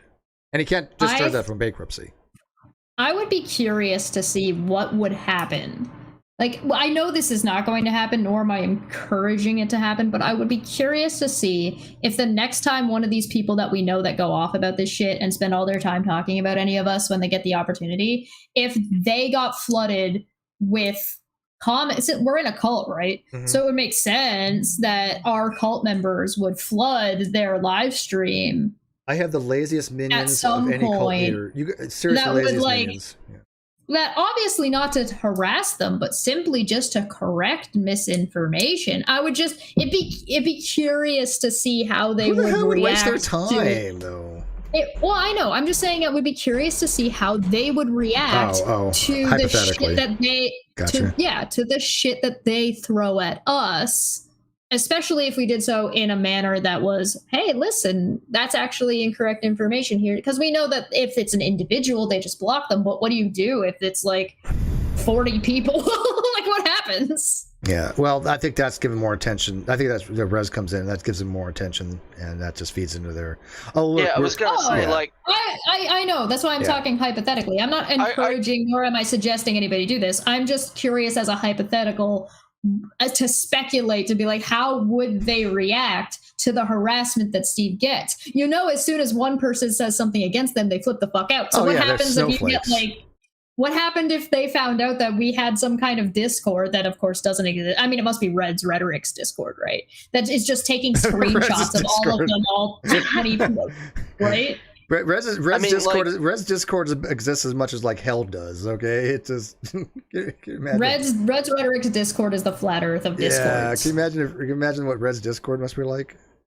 Yeah. I mean, cult or no, it's impressive that you think I could have the motivation to bother going to these people's channels. That's what I'm I can barely get out of bed. Nobody does. I do not. I don't care. I don't go into their live chats. I don't have. People know I have, these flat Earth accounts that I've used because, I used to get blocked from flat Earthers. I don't use any of those accounts to go into their fucking crap. I don't bother. I don't care. I'm not interested. Now somebody might say, hey, you need to listen to this. And fucking video games. Yeah, they'll give me like a clip or something, right? And so I'll watch that occasionally. But I mean, no. First of all, if they're live, fuck no, I'm not going to give them a view. None of them. I'm not going to even bother to give anybody a view live. Sorry, it's just I think that at That's that why point, I'm curious. I'm not so curious about like what people would say when they got in there. I'm curious about how they would respond to it, because like we already know that they can't handle the smallest amount of criticism. None. So what happens when they're under any kind of pressure, like of an external pressure of any sort? Like Well, I imagine it would just crumble. Well, I mean, can you imagine the people criticizing that they've spent their entire lives dedicated to me? I mean, seriously, their entire lives are dedicated to me. And of all the people, and of all the people that are on YouTube, all the people that have done shitty things, it's Steve for having a guy on 2 years ago. That to them is the worst thing that's ever happened on fucking YouTube. How fucking small your self-confidence has to be, or it's a psychosis. Yeah, like that in order to feel better about yourself, you have to like pound on someone on internet. I just say get a life. I mean, on something that happened 2 years ago, and that has cares. been clarified again and again. Like, no, you don't have to care, but I'm just thinking how sad it is that how small their ego is and how small their, self-confidence is, that they have to pound on someone like you. Average YouTuber, not even an average YouTuber. Sorry, Steve, don't mind me saying that, but like you said yourself, you're not a big YouTuber. So they have I'm a D- lister is what I say. Yeah, there's not even like that, right? There's this whole nother layer of like, oh, we're advocates and we're speaking out against Steve doing this because we're advocating for this thing. But they don't actually do anything positive or even actually do anything against anybody who's actually doing that stuff. How about helping the victims instead of like repeating whatever has happened in the past and re-victimizing the victims? Like, why not go out in the actual world and help the victims? How about that? How many of them have gone over that other guy's channel and that takes guts. And asked, and talked to the people that are his patrons like that? None of them. How many people have actually gone over to Waxy or Charlotte or Kay and say, hey, you're sending death threats to Steve. Where's the evidence for this? Because if there's evidence, why would they not want that, right? They would want that evidence against me. They hate me, but they're not even doing that. Because they don't actually care if there is actually evidence. They're just going to go based on conjecture. The only positive these people ever contribute is the the two negatives that make a positive. One, they prove to the world how shitty these people are. Correct. And two, they weed out the rest of them that follow these shitty people. Yeah. Mm-hmm. Therefore, we know who all of them are, and we don't have to deal with them. It's a Gordian knot of fuckery. Yeah. And again, most of them are the same people that we wanted nothing to do with. And now people know why we had nothing to do with them. They know why. We don't even explain it any longer. They show their true colors and people go, oh, fuck. Yeah, I wouldn't want to be around these people either. No wonder Steve and Reds wanted nothing to do with them. Oh, they made that point for us while we were live on Friday. Yep, when did. Who was that? Nikki, I think. There's a lady named Nikki who was here. Yep, Nikki and Alien Beauty, yep. And you teased her about posting that you were live on this channel. And then we also said, hey, as soon as people know you're here, you're going to get these people. And guess who showed up and commented on her tweet? These people. I don't even have to tell you. Yep. No, you don't. Yep, exactly. So yeah, I mean they've outed themselves. They've overplayed their hands, and I don't fine. think I have ever. I can think of one time that I went and commented on one of their posts without them coming to me first. But that was because they were already going on you and Red's rhetoric, and I swung in to be like, what the fuck? And that was very, very, very early on. But I've never gone onto their posts to comment. No, I don't. Like, that would require going to their videos, which I don't do. Which I'm sure or pisses their them. Twitter accounts. I'm sure that pisses them the fuck off that they work so hard to make these 9-hour videos about me that I don't even watch. Steve needs to just start going to their channels and putting in a Kappa face, like the one with the colon, the smiley, like that face. I put it in chat on for every and like put. For one, if it's 1 hour, 2 if it's 2 hours, 3 if it's 3 hours. That I didn't watch. So they got a 3-hour video talking about Steve, and he just goes over and he just comments. I tell you what, the smiley cult would definitely be a cult I would not be unhappy with being part of. Kappa face. Yeah. All right, so what do we got going on Monday, Chush? We are talking about the ACA, and we're on Judgment Call. So if you have stuff about the ACA that you want to talk about or bring up, especially with the new shit going on, we're going to be looking at some tweets and talking about that a little bit. And I do want to bring up that the paradox of, what is it called? The paradox of tolerance. Okay, while we're at good. it, because I think that's something new happened with the ACA. Now what? Yeah, there's the same old shit. Mostly, it's just people are. There's been another person that has been removed from their good gracious that. Has for fuck's sake! Soon they're not going to have any members left. Oh, they'll get members. But here's the thing: they've already lost. Okay, it's like again, when you cultivate and you cull. When you cultivate the people that you want to keep around, they leave, and instead of you culling them, you're left with the worst of the worst. I mean, and so the ACA, what they've got stuck with, they still have that one guy. Who was that one guy who was like, "Oh, Jimmy no, Snow." No, not that one. Oh. The one on Twitter who was like that. He was like, "Oh, I've talked to you before, Steve." He was so many of them.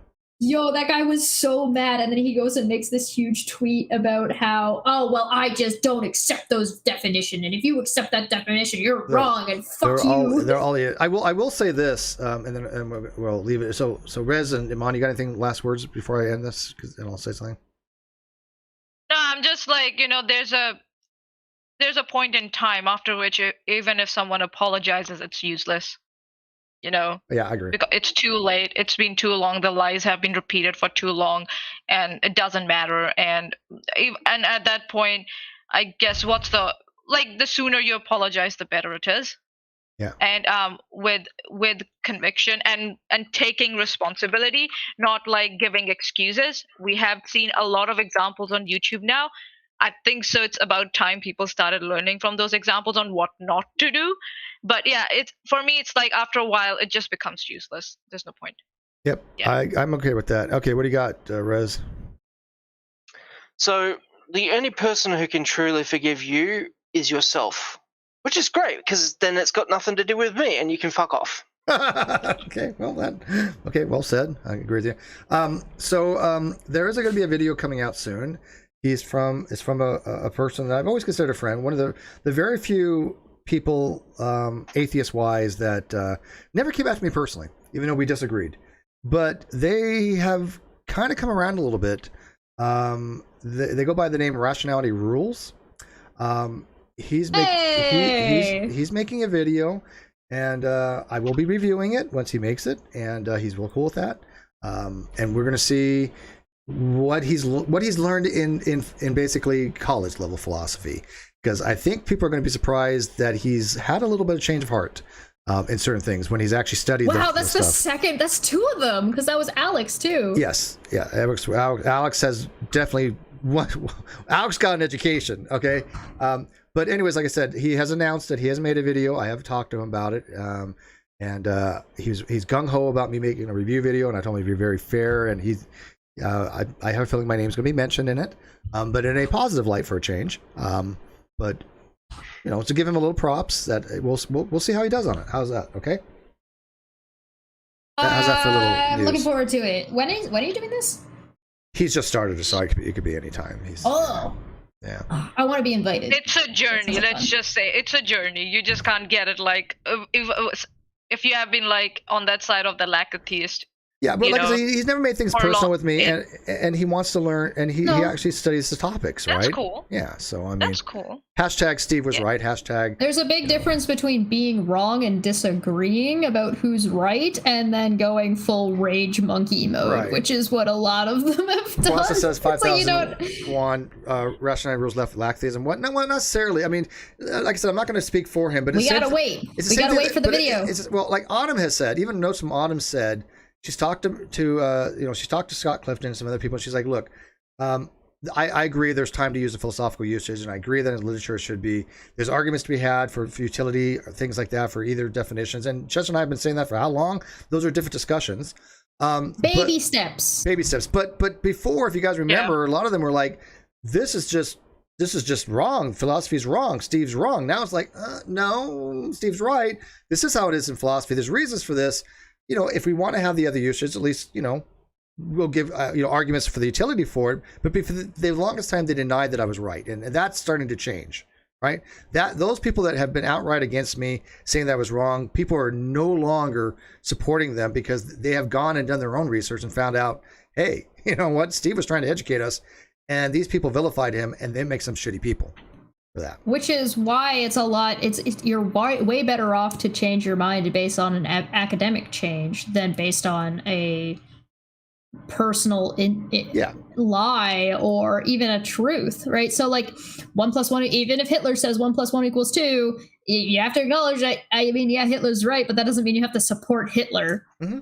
Yeah, I agree. And right? So you can think Steve is a bad person, but still say he's right about something. Even if, well, yeah, but the reason they didn't, because they wanted to use something against me. This was their vehicle, right? They didn't care whether I was right or wrong.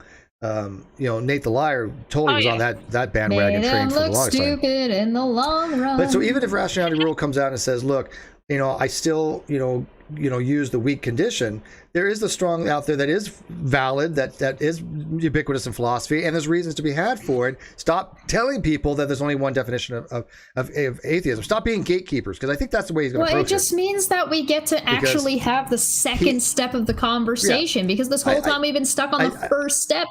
I think he's upset from what I've read, and I did talk to him, and I'm trying to keep what I talked to him in private away from what he posted. But when he posted, he's a little bit frustrated at the atheist community trying to gatekeep, saying, "Hey, atheism is only one thing," and he's like, "No, it's not. You don't have to accept the formal usages, but stop saying it doesn't exist." Kind of thing. Stop saying it's only one thing. Exactly. That's the second step of the right. First step. If you different get there, thing. You acknowledge different definitions. Second step. Which definition is most useful, efficient, or effective to use in different situations? I would be so happy to have that conversation with Rationality Rules and Cosmic Skeptic on the Non Sequitur show, with them taking one side and me and Steve taking the other side. That'd be amazing. But you can't. Here's the problem that we had before. You cannot even have that second part of the conversation until the first one's had. It doesn't. It's not. It's not a step you can skip. Right. Correct. Now, Cosmic Skeptic has reached that first step. Yes. I think Rationality Rules has as well, but I have to watch this video. It's going to I'll wait for the video. But what he's described to me and what he posted, and straight out said, he talked about gatekeeping, and he's talking about atheist. Again, he's no fan with the ACA, obviously. So he has no. Oh yeah, I wonder why. So it's not like he has any loyalty to them. A lot of people are not anymore. Yeah. So I think he's speaking out of it because he feels like they're not. They're not going to like vilify him like they did before. They don't have he's in a safer position now, where before he had to worry about getting like a really badly attacked and harassed over trying to have a conversation, which is, where have we seen that before? I don't know. Shutting down the conversation. Well, again, look what they did with Autumn. I mean, they just vilified her to no end for asking questions. I'm on the fucking board. Yeah, exactly. And then you might as well say the name, Cheshire, we're going to be talking about tomorrow. I think you can. It's public, so. The other person that got ex-baby cultist? Yeah, ex-cult baby, yeah. Oh, ex-cult baby, sorry. Yeah, so ex-cult baby, not a big fan of the ACA right now, and there's reasons for that. They made it public that they were demoted, and instead of listening to what they had to say, ex-cult baby just said, "No, I'm not taking this demotion just because you want me to silence me," and left. And so, ex-cult baby wasn't fired. But still, it's one of those things where you get demoted and put aside and just marginalized.